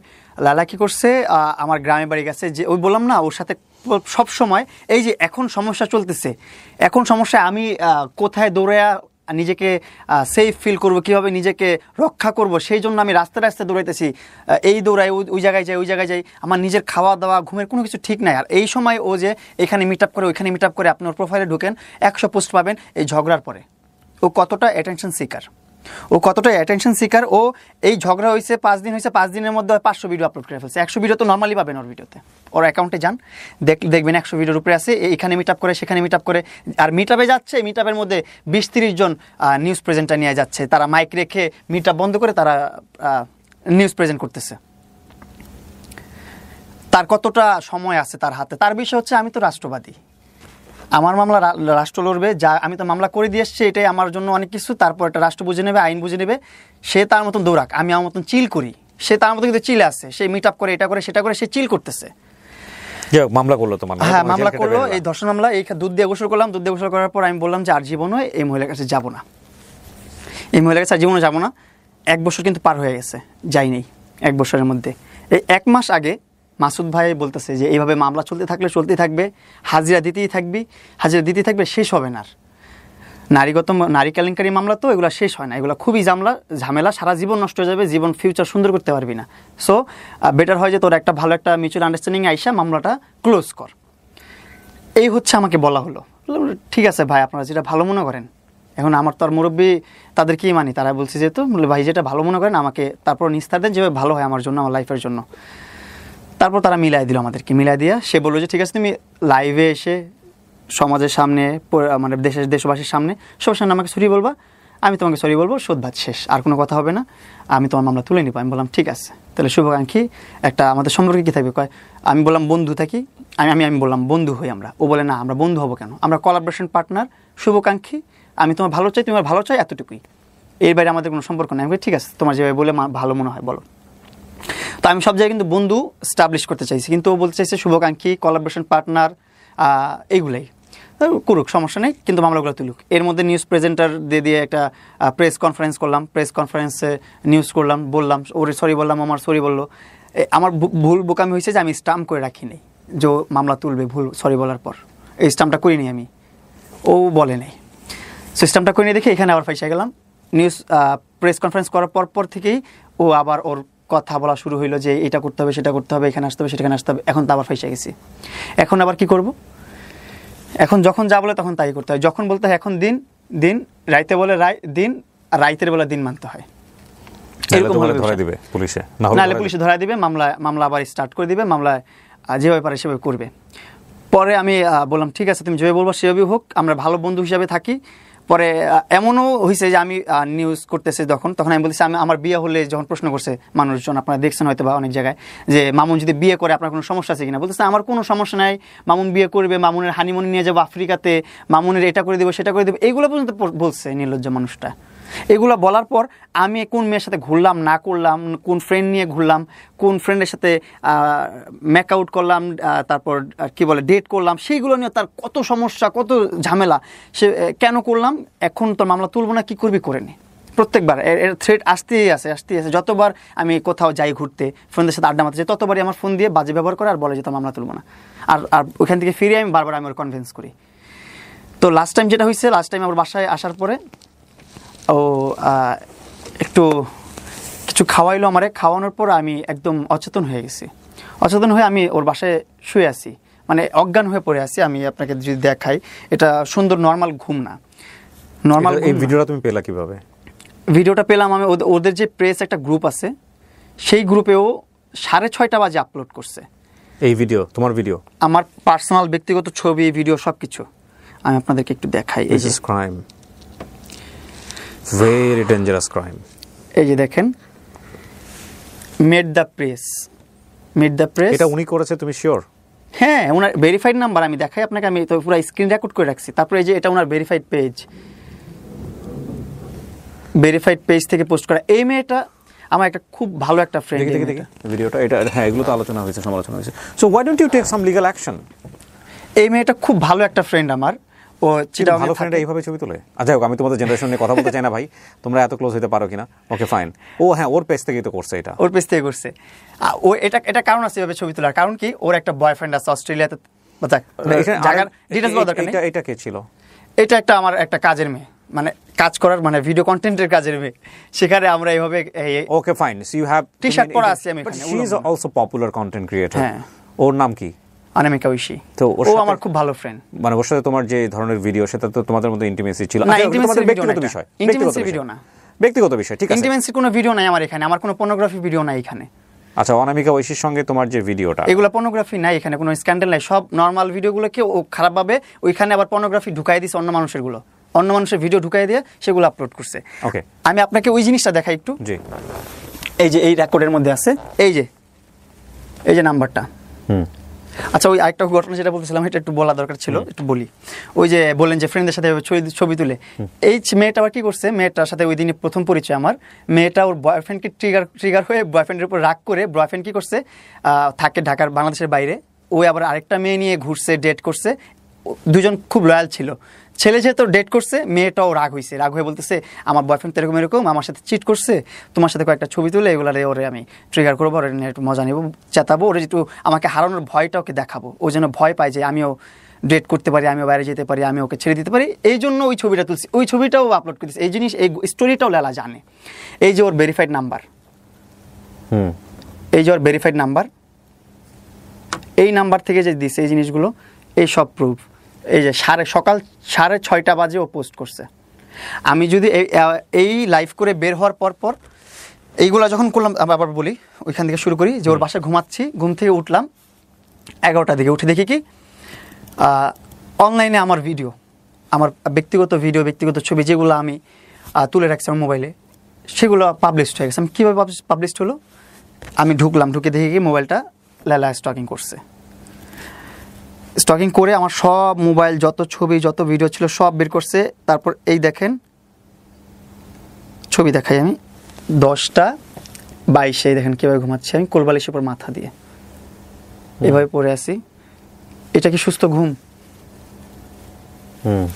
আমাকে অজ্ঞান করে রেখে আমার মোবাইল থেকে সকল প্রকার তথ্য, ব্যক্তিগত ভিডিও, ব্যক্তিগত পিকচার সব কিছু ট্রান্সফার করছে। এটা কিভাবে নিছে? পাসওয়ার্ড দেওয়া ছিল না? হ্যাঁ, পাসওয়ার্ড ওর মুখস্থ করে রাখছি কিভাবে জানো, ওর সামনে। এর মধ্যে তো 1 মাসের মধ্যে অনেকবার পাসওয়ার্ড খুলছি ওর সামনে, ও পাসওয়ার্ড দেখে মুখস্থ করে রাখছে। এটা আনলক করছে, করে ইনস্ট্যান্ট ট্রান্সফার করে এগুলো সব ওর প্রেসের যে গ্রুপ আছে, সকাল 6:30 থেকে পোস্ট করা শুরু করছে। 10:30 বাজে লেখছে যে মামুন ঘুমাচ্ছে এখনো। সেখানে আমি কীভাবে ট্রেস পাস করি ওর। এই ঘুম থেকে উঠি তো আমার মাথাটা নষ্ট হয়ে গেল। তখনই তুমি লাইভে যাও? তখন আমি বলি, তুমি এগুলো কী করলা? না, তখন আমি লাইভে যাই নাই এখনো। তো আমি বললাম, তুমি নিশ্চয় ভালো কথা, তোমার কাছে রাখতা, ব্যক্তিগতভাবে রাখতা, আমাকে বলতা, তুমি পোস্ট করে দিলে কেন এগুলো? আমারগুলো তো তুমি পোস্ট করতেই আসো, তুমি আগে থেকে 2024-23 সাল তখন থেকে আমার ব্যক্তিগত ছবি, ব্যক্তিগত ভিডিও আপলোড করতেই আছে। ওর সাথে যতগুলো আপলোড করছে সেগুলো তো হিসাবই নাই, এগুলো নিয়ে তো তত মাথা ব্যথা না। কিন্তু এই যে এই মেয়েগুলো, এইগুলো ওদের ভিডিওগুলো, ওদের ছবিগুলো, এগুলো তো কোনো স্ক্যান্ডাল না, কোনো খারাপ কিছু না, তুমি ওদেরকে এক্সপোজ করলা কেন এইভাবে? এক্সপোজ করো, যেটা আমাদের খারাপ দেখা যাচ্ছে সেটা শুধুমাত্র এক্সপোজ করো। যে মেয়েগুলোকে ভালো দেখা যাচ্ছে, ভালোভাবে আছে, ভালো একটা ফ্রেন্ড, ক্লোজ ফ্রেন্ড হতে পারে, তাদের সাথে তুমি এভাবে কেন এক্সপোজ করলা? পরে বলতেছে, আমি যা মন চাই তা করবো, তোর মামলাও আমি তুলবো না, তুই কী করবি করে নে। আবার এটাও বলছে আমাকে যে মামলা বাদেও অনেক কিছু আছে বাংলাদেশে যেগুলো তুই ফেস করতে পারলে করে নিস, এভাবে বলতেছে। তখন আমার শরীর আর হাত পা কাজ করতেছে না, কী করবো আমি বুঝতেছি না। তখন আমি বলতেছি যে না, আর হচ্ছে না, 2022 সাল থেকে আমি ব্ল্যাকমেলের শিকার হয়ে আসতেছি। 2022 সাল থেকে যেভাবে পারতেছে সেভাবে আমাকে ব্ল্যাকমেল করতেছে, হয়তো ইমোশনালি, নাহলে সুইসাইডের ভয় দেখায়া, আর এখনই সে মামলার ভয় দেখায়া ব্ল্যাকমেল করতেছে। আমি বলি না, এখন লাইভে যে সবার কাছে বলতে হবে। বাংলাদেশে একজন হলেও মানুষ আছে যে আমাকে হেল্প করতে পারবে, একজন হলেও মানুষ আছে যার কাছে যে প্রভাবটা আছে, যার কাছে একটা পাওয়ার আছে, যে পাওয়ারটা ইউজ করে ওকে থামাইতে পারবে, আমাকে এখান থেকে রিলিভ করতে পারবে, আবার বাঁচতে দিতে পারবে আমাকে। তো তখনই আমি লাইভে গেছি। লাইভে যে আমার মাথায় যা আসছে, আমার আক্ষেপ যা বলতে ইচ্ছা করছে সব বলছি। আরও অনেক কিছু বলার ছিল, আরও অনেক কিছু প্রুফ ছিল। ও কালো জাদু টালো জাদু এগুলোর মধ্যেও অনেক বিশ্বাসী। ওর বাসায় অনেক আলামতও আছে, আমি লাইভের মধ্যে দেখাইতে পারি নাই। আমার এটা মাথায় ছিল না, খেয়াল ছিল না যাতে কিছু দেখাতে হবে। অনেক কিছু আছে ওর বাসায়, তাবিজ এগুলো ঝুলানো টোলানো বহুত কিছু আছে। তো এইগুলো দেখাবো, এটাও দেখাইতে পারি নাই। এগুলো করে আমি ওর বাসা থেকে বের হয়ে আসছি। তুমি দেখাইছো, তারপরে বেশ কিছু বিজ্ঞাপনও হয়েছে। তার বাসার একটা ছোট দোলনা নিয়ে দেখলাম যে সেই দোলনারও একটা বিজ্ঞাপন, যারা চলছে, তার গেঞ্জির বিজ্ঞাপন চলে, তার 3/4 প্যান্টের বিজ্ঞাপন চলে। মানুষ চায় এগুলো হলে অনেক সুবিধা আছে। অনেকে বলতে পারেন যে কিবরিয়া তুমিও তো করলা। আমি ডেফিনেটলি আপনাদেরকে একটা কথা বলতে পারি, প্রিন্স নিয়ে আমার জানার আগ্রহটা কখনোই অতটা ছিল না, কিন্তু আমার কাছে মনে হচ্ছে যে এই ছেলেটা সিরিজ আকারে কন্টিনিউয়াসলি এরা এরকম কেন করতেছে। সো আমার একটু জানা, হ্যাঁ আমি আজকে আমার চেষ্টা মেটেনি, কারণ আমি আমার জায়গা থেকে যতটুকু বুঝি এখানে, সেটা হচ্ছে এখানে দুই পক্ষেরই মারাত্মক রকমের একটা ভুল আছে, মারাত্মক রকমের ভুল। সেটা হচ্ছে আমরা আসলে কোন দিকে যাচ্ছি আমরা ক্লিয়ার না। আর মানে ওনারা দুজনের জায়গা থেকে আমার যেটা মনে হয়, উনি আসলে হ্যাঁ ইমোশনালি হয়তো ওনাকে ফল ইন করছে ছেলেটার উপরে। এ হয়তো মনে করছে ঠিক আছে একটা টাইম পিরিয়ডের জন্য আমরা ঠিক আছে একসাথে থাকতে পারি, ভালো না লাগলে চলে যাবো, কারণ বিয়ে শাদী তো করা সম্ভব না। কোনো একটা সময় হয়তো কমিটমেন্ট দিয়ে ফেলছিল, সেখান থেকে সরে আসছে অতীত জেনে। কোনটা সত্য কোনটা মিথ্যা সেটা আল্লাহ ভালো জানেন। But the fact is that এই অসম সম্পর্ক নিয়ে যে সোশ্যাল মিডিয়াতে যে কাদা ছোড়াছুড়ি, সেটার কারণে আমার একটা আগ্রহ তৈরি হয়েছিল, যে কারণে আমি নীরবকে নক দিই। কারণ নীরব ওকে একটা ইন্টারভিউ করেছিলাম যে আসলে কি একটু পুরো গল্পটা জানি। আমি আসলে আমার কাছে মনে হয়েছে ও আজকে যেটা এগুলো বললো বা যে জায়গায় এসে দাঁড়াইছে, তাতে আমার কাছে মনে হয়েছে এই গল্পের আমার ব্যক্তিগত অভিমতের জায়গা থেকে আমি যদি বলি, তাতে আমি বলবো যে 20% সত্য, বাকি 80% আমার কাছে মনে হয়েছে যে ও ব্যাকআপ দেওয়ার চেষ্টা করছে, অনেক কিছু বলে নাই এখানে। তবে এটা ঠিক, বাই দ্য ওয়ে ব্যাকআপটাকে আমি মিথ্যা বলতেছি না, কারণ ও যদি ইন ডিটেইলি বলতে চায়, কারণ ওরও অসংখ্য ফল্ট বের হবে এখানে, ওকেও ধরা যাবে। তবে এটা ঠিক যে 17-18 বছরের একটা ছেলে, তাকে বাসায় নিয়ে গিয়ে তার সাথে থাকা, একসঙ্গে থাকা, এবং সে যদি ম্যাচিউর একটা মেয়ে হয়, তাহলে আইনের জায়গা থেকে আমার মনে হয় এখানে আসলে ওরও কিছু না কিছু বলার রাইট আছে। যেভাবে লায়লা বলছেন সেভাবে ওরও বলার রাইট আছে। আমি তোমাকে একটা প্রশ্ন করি, তোমার এগুলো যখন ব্যক্তিগত ছবিগুলো এক্সপোজ করলো, তুমি কেন লিগ্যাল অ্যাকশন নাও নাই? তোমার কোনো লয়ার ছিল না মাঝখানে? তুমি একজন লয়ার পাইছিলে, এর মধ্যে তুমি তার সাথে টিকটক করতেছিলে। ওর বাসা থেকে বের হওয়ার পরপরই ও ক্যান্টনমেন্ট থানায় যে আরেকটা অভিনয় সাজায় আরেকটা মামলা করছে আমার নামে। বাসা থেকে বের হওয়ার পরপরই? হ্যাঁ। এই লাইভ করার পরপরই? হ্যাঁ। মামলা করা কি এত সহজ? মামলা গেলে আর ওর মামলা নেয়ও। এই জন্যই আমি আপনার কাছে ব্যক্তিগতভাবে কেন মনে হয়েছে যে আমি আসলে কাল্পনিকভাবে কথাগুলো বলতেছি জানি না। আমি যতগুলো কথা বলছি, ব্যাকআপ দেওয়ার জন্য আমার কথা না, যতগুলো কথা বলছি একটা চুলো মিথ্যা না। এটা যদি আপনি আমাদের পবিত্র কোরআন শরীফ এনে দেন, সেটার উপর হাত রেখে আমি বলতে পারবো আমার একটা ওয়ার্ডও মিথ্যা না। এমন আছে যে আরো অনেক ধরনের কথা আছে যেগুলো বলি নাই। হ্যাঁ ঠিক আছে, অনেক কথা বলতে গেলে তো আবার 4 বছরই লাগবে, 4 বছরের গল্প বলতে গেলে। তুমি এই যে এতগুলো মামলা, তোমার 5টা মামলা করছো তাই না? 5টা তো বলছো? 6টা টোটাল, 6টা মামলা চলতেছে। কি কি মামলা? অ্যাটেম্পট টু মার্ডার 2টা। অ্যাটেম্পট টু 2টা? হ্যাঁ। তারপর ধর্ষণ মামলা। হ্যাঁ। তারপর মানহানি মামলা। তারপর আপনার ভরণ পোষণ দেই না। ভরণ পোষণ তুমি দিবা কিভাবে? সেটা জানি না, ও করছে ভাটার থানায় যা করছিল যেটা। ভরণ পোষণ তো বিয়ে সম্পর্কের পরে আসে। তারপর 2টা হুমকির মামলা দিছে যে আমি নাকি হুমকি দিছি যে মামলা তোলার জন্য। আচ্ছা, এগুলো করছে। তো তুমি জামিনে আছো কোন মামলায়? সবগুলোতে জামিনে আছি, একটাতে জামিন নাই যেটা নতুন করছে। এজন্য আমি খুব আতঙ্কের মধ্যে আছি। আমি যে কোনো সময় তুমি আবার অ্যারেস্ট হয়ে যাবে। আমি যে কোনো সময় আবার অ্যারেস্ট হতে পারি। ওর লয়াররাও এত এডুকেটেড মানুষ, সে বলতেছে আমি চাই না মামুন এলার কাদা ছিটাছিটি করুক, তারপরেও তারা মামলা রেডি করে দিচ্ছে, কিভাবে ট্র্যাপ তৈরি করতে হবে সেটাও শিখাই দিচ্ছে। কিন্তু তাহলে তোমাদের জায়গা থেকে তোমরা যে বারবার বসার পর আসলে লায়লা এখন কি চাচ্ছে তোমার কাছে? মানে মামলাগুলো কেন, কি চাচ্ছে? আপনার যখন মামলা করে তখন আমাকে এক মেসেজ দিচ্ছে একটা, আমি আপনাকে দেখাবো, আমি দিয়েও দিব আপনাকে, আপনি যদি ইউজ করেন আরো বেটার, আমার জন্য অনেক উপকার হবে। সেখানেও বলতেছে মামলা দুইটা কাজ করা যায়, এক হচ্ছে তুলে নেওয়া, আর এক হচ্ছে যেভাবে চলতেছে সেভাবে চলা। যদি চাও তুলে নেই, তাহলে তোমার দুইটা উপায় আছে। এক, আমার সাথে লিভ টুগেদারে থাকতে হবে, আমার সাথে থাকতে হবে, আবার রিলেশনশিপে থাকতে হবে।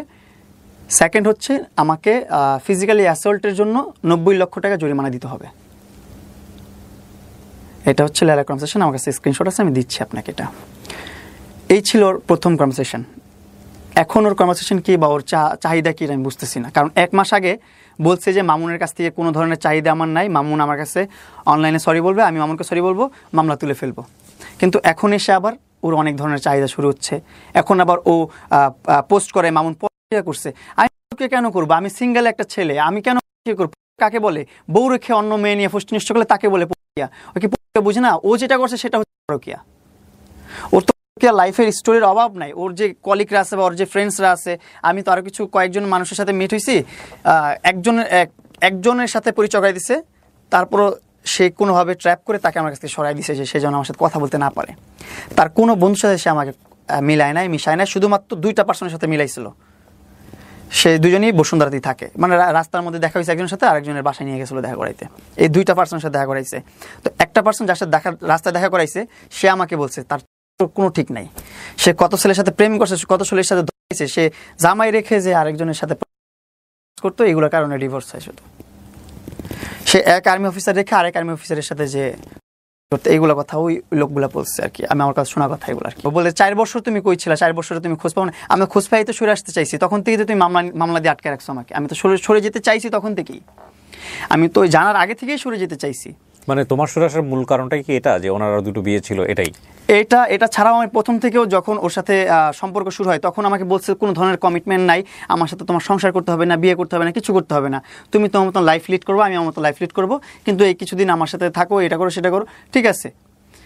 এর মধ্যে যখনই চলে আসি তখনই হাত কেটে ফেলে মরে যাবে, যখনই চলে আসি তখনই বিষ খায় মরে যাবে, যখনই চলে আসি তখনই হারপিক খেয়ে ফেলে মরে যাবে। এর দিয়ে ফোন দেওয়া, তারা দিয়ে ফোন দেওয়া যে মরে যাচ্ছে, মরে গেলে তখন আমি কি করবো? তখন এটা ব্ল্যাকমেল ছিল। এখন ওইগুলো আর ব্ল্যাকমেল, মরে গেলে তুমি যে মামলা খাটবা, সেই মামলা তো হয়ে গেল 6টা। এখন তুমি ওই সেটাতে তুমি রাজি ছিলা বলে এখন 6টা খাইছো, এই হচ্ছে বিষয়। মামলা খেয়ে গেছি কতগুলা। এখন আমি কার কাছে যে আমার দুঃখ বলবো, কার কাছে আমি প্রকাশ করবো? এই জন্য আপনাদের কাছে এসে আমি আমার মনের যে কথাগুলো এখানে কথা হচ্ছে না প্রিন্স, প্রথম কথা হচ্ছে যে তোমার বাকি বিষয়গুলো নিয়ে অনেক কথা হচ্ছে, সেগুলো নিয়ে আমার কোনো কোয়ারি নাই। আমি তোমার যে BMW নিয়ে কথা হচ্ছে, এগুলো নিয়ে কথা হচ্ছে, this are not my cup of T. But আমার মূল কথাটা হচ্ছে কি, এখানে লায়লা তোমাকে, তোমার কথা যদি আমি ধরে নেই সবকিছু সত্য, তাহলে লায়লা তোমাকে যে কোনো উপায়ে চায়, এটা হচ্ছে মূল কথা। যেটা না চাইলে তোমার নামে এতগুলো মামলা কেন দিবে? এখন বলতেছে আমি মামুনের কাছ থেকে, তুমি একটা কাজ করো, এখন আমি জানি এটা খুব ফানি হয়ে যাবে, তুমি দ্রুত একটা বিয়ে শাদী করে ফেলো। নাম্বার 1 পরামর্শ তোমাকে একটা দেই, তুমি যদি বাঁচতে চাও তুমি দ্রুত একটা বিয়ে শাদী করো। কারণ আমি তোমাকে কথা কেন বলছি, তুমি মামলা কম্প্রোমাইজ করার জন্য যেভাবে তার কাছে বারবার গেছো, তো আরও 2-4টা মামলা দিয়ে ফেললে তো আমার মনে হয় তুমি কোনো একদিন বিয়ের তো করতে রাজি হয়ে যাবা, যে মামলা বিয়ে করে ফেললে তাকে সে তো মামলা তুলে নেবে, কারণ হাজবেন্ডের জন্য। এটা তো কোনো পদ্ধতি না। শোনো, তুমি এক ব্ল্যাকমেইলের ভয়ে তুমি আরো 10 বার ব্ল্যাকমেইল হইছো। তোমার কথা যদি সত্য আমি ধরেই নেই, সবকিছুতে তুমি হাত কাটা দেখে ভয় পাইছো, এবং এই হাত কাটা শুধুমাত্র একটা পুরুষের জীবনে বা একটা ছেলের জীবনে এগুলো এরকম হয়। ছেলেরা হাত কাটে না, মেয়েরাই কাটে। উইথ ডিউ রেসপেক্ট, আমি কাউকে অপমান করছি না, বা যেটা সত্য, ছেলেরা হয়তো খুবই কম কাটে, বা বেশিরভাগ মেয়েরাই কাটে। এবং এই হাত কাটা দেখে ভয় পাইলে, কিংবা ওই যে রশি ঝুলাই ফেলছে এটা দেখে ভয় পাইলে, ওই পুরুষের জীবন, ওই ছেলের জীবন সারা জীবন ওইখানেই আটকায় থাকবে। প্রথম কথা হচ্ছে এটা। তুমি এটা ভয় পাইছো, ভয় পায়া তুমি এখান থেকে বের হয়ে আসতে পারো নাই, তুমি কম্প্রোমাইজ করছো, তোমার পার্সোনালিটিও জাজ করে ফেলছে। যদি তুমি যা বলছো যদি সত্য হয়ে থাকে, ইভেন ডেফিনেটলি এগুলাই ঘটে আমাদের সোসাইটিতে। তোমার পার্সোনালিটিও জাজ করে ফেলছে যে এই ছেলে তো ভয় পায়, তো যে কারণে তোমাকে ভয় পায় সে অ্যাচিভ করতে চাইছে, এবং তুমি যেভাবে ভয় পাবা সেভাবে সে রাস্তাতেই গেছে। তুমি মামলার ভয় পাইছো, পুলিশের ভয় পাইছো, জেলের ভয় পাইছো, আলটিমেটলি তোমাকে সে সেই জায়গাটাই নিয়ে গেছে। এখন আমার কথা হচ্ছে প্রিন্স, তুমি জেল থেকে ঘুরে আসছো, সে যদি অন্যায় করে থাকে তাহলে তুমি জেলের ভয় কি জন্য পাচ্ছ? সে যদি অন্যায় করে থাকে তুমিও আইনের অ্যাকশন নাও। একটা মামলা কি তুমি করছো তার এগেইনস্টে? না, একটা মামলা করি। কেন করো নাই? তোমাকে কেউ পরামর্শ দেওয়ার মতো নাই? আমি জিডি রেডি করছি, যাইতে পারছি না, আবার আরেকটা মামলা করছে তো আমার নামে, আমি মামলা করতে যাবো, তখনই আমাকে আবার অ্যারেস্ট করে। তুমি তোমার একজন ভালো লয়ারের সঙ্গে কথা বলো, একজন ভালো লয়ারের সঙ্গে কথা বলো। এটা তো ডেফিনেটলি ইটস আ ক্রাইম। আমি প্রথম কথা হচ্ছে আমি জানি না কোনটা সত্য কোনটা মিথ্যা, বাট বাংলাদেশের আইন অনুযায়ী তোমার রাইট পাওয়ার অধিকার আছে। কাজ তোমরা দুজনের একজনও ভালো করো নাই, প্রথম কথা হচ্ছে এইটা। হ্যাঁ, কিন্তু কথা হলো যে তোমার নামে যেরকম মামলা হয়েছে সেই জায়গা থেকে তোমার কিন্তু ওনার যেরকম রাইট আছে বিচার পাওয়ার, তোমারও কিন্তু রাইট আছে অবশ্যই। সো তোমার সাথে তুমি যেগুলো বললে এতগুলো অবিচার যদি হয়ে থাকে, সো সবচেয়ে বড় ব্ল্যাকমেল তোমার ভাষায় তুমি হইছো। তো তোমারও তো আইন অনুসারে অ্যাকশন নেওয়া উচিত ছিল, তুমি নাও নাই কেন? আমি নেই, আমি ভাবছি যে আমাদের যে বিষয়টা চলতেছে মামলাগুলো তুলে নিক, আমি আর হ্যাসেলের মধ্যে ঢুকতে চাই না। মামলায় আমার যে টাকা পয়সা খরচ আছে, এত হ্যাসেল আছে, এগুলো আমি নিতে চাচ্ছিলাম না। আমি চাচ্ছিলাম যে অপরের মধ্যে বের হয়ে যায় এখান থেকে।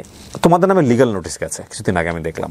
এখন কিন্তু একটা পরিবর্তিত বাংলাদেশে বসবাস করি আমরা, যা ইচ্ছা করলে সামাজিক যোগাযোগ মাধ্যমে করা যায় না। তো তোমাদের নামে যেহেতু লিগ্যাল নোটিশ গেছে, এখন এটা নিয়ে তোমার বক্তব্য কি বলেছে লিগ্যাল নোটিশে? তোমরা না থামলে তোমাদের বিরুদ্ধে মামলা হবে।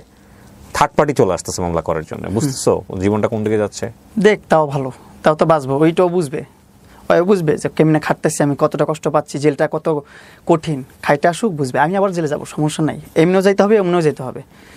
থার্ড পার্টি এসে ঢুকাক, দুইটাকে একসাথে ঢুকাক, আমি খুব খুশি হব। ওয়ও জেল খাটুক, জেলের স্বাদ পেয়ে আসুক, জেলটা খুব মজার না, মজাটা বুঝবে। আসলে পুরুষ হয়ে জন্ম নেওয়াটাই সবচেয়ে বড় ভুল। ওরা মামলা করে দিয়ে ঘুরে রাষ্ট্রবাদী রাষ্ট্র হিসাবে মামলা চলতে থাকে। আর মামলা করার তো কোনো স্কোপ নেই, যতদিন পর্যন্ত আমি যে মামলার ঝুলবো আমি কীভাবে মামলা করবো? আমার তো ওরকমভাবে আমার ওরকম টাকা পয়সা অঢালা নাই বাপ মার, যে আমি অডালার টাকা পয়সা দিব, লয়ারকে চালাবো, এই লয়ার কোর্ট কিনে ফেলবো, এটা করবো সেটা করবো, এগুলো তো করার ক্ষমতা আমার নাই। ওর ক্ষমতা আছে, ক্ষমতা দেখাক না। আমি তো এই জন্যই আমি দেশবাসীর সামনে চলে আসি। নাহলে আমি কম তেক্ততার কারণে আমি লাইভে এসে আমার আক্ষেপ আমি প্রকাশ করছি, কম তেক্ততার কারণে। আমি ওর ফ্রন্টে দ্বারা লাইভ করার কারণই এটা, যে মানুষ যেন প্রমাণ পায় একটা মানুষের সামনে একটা মানুষ কীভাবে বলতেছে। এখানে তো প্রমাণ করার কিছু নেই, ওর সামনে আমি বলতেছি, ওর সামনে আমি বলছি সব ধরনের কথা যা বলার। আমার আসলে খুব ঘৃণা লাগে, আমার নিজের জন্য ঘৃণা লাগে যে আমি কি করছি আমার লাইফটাকে। এক্স্যাক্টলি এই প্রশ্নটা আমি তোমাকে করতাম। আমার খুব ঘৃণা লাগে আমার নিজের জন্য, আমি কত বড় একটা স্টুপিড, কত বড় একটা গাধা। আল্লাহ তাআলা সবকিছু দিয়েছিল আমাকে, সবকিছু ঠিকঠাক ছিল, সব ভালো চলতেছিল, স্মুথ চলতেছিল। লায়লা আমার লাইফে নাই ওই টাইম, মানে লাইফে আছে অ্যাজ এ ফ্যান হিসাবে, ফ্রেন্ড হিসাবে, শুধুমাত্র টেক্সটের মধ্যে, কনভারসেশনের মধ্যে। হ্যাঁ, শুধুমাত্র কনভারসেশনের মধ্যে আছে। ওই টাইমটাতে আমি আমার সংসার চালাচ্ছি, ওই টাইমে আমি 5 লাখ 6 লাখ 7 লাখ টাকা করে আমি ইনকাম পাচ্ছি, আর্নিং হচ্ছে আমার। ওই টাইমটাতে আমি স্টুপিডের মধ্যে সবকিছু ছেড়ে এই মহিলার কাছে চলে আসছি। ট্রাকের পিছনে লেখা থাকে না, নিরাপদ দূরত্ব বজায় রাখুন। এটা জীবনের অন্যতম গুরুত্বপূর্ণ একটা লাইন। কোনো সম্পর্কের মধ্যেই এমনভাবে যাওয়া উচিত না যেখানে কোনো ব্রিদিং স্পেস থাকে না।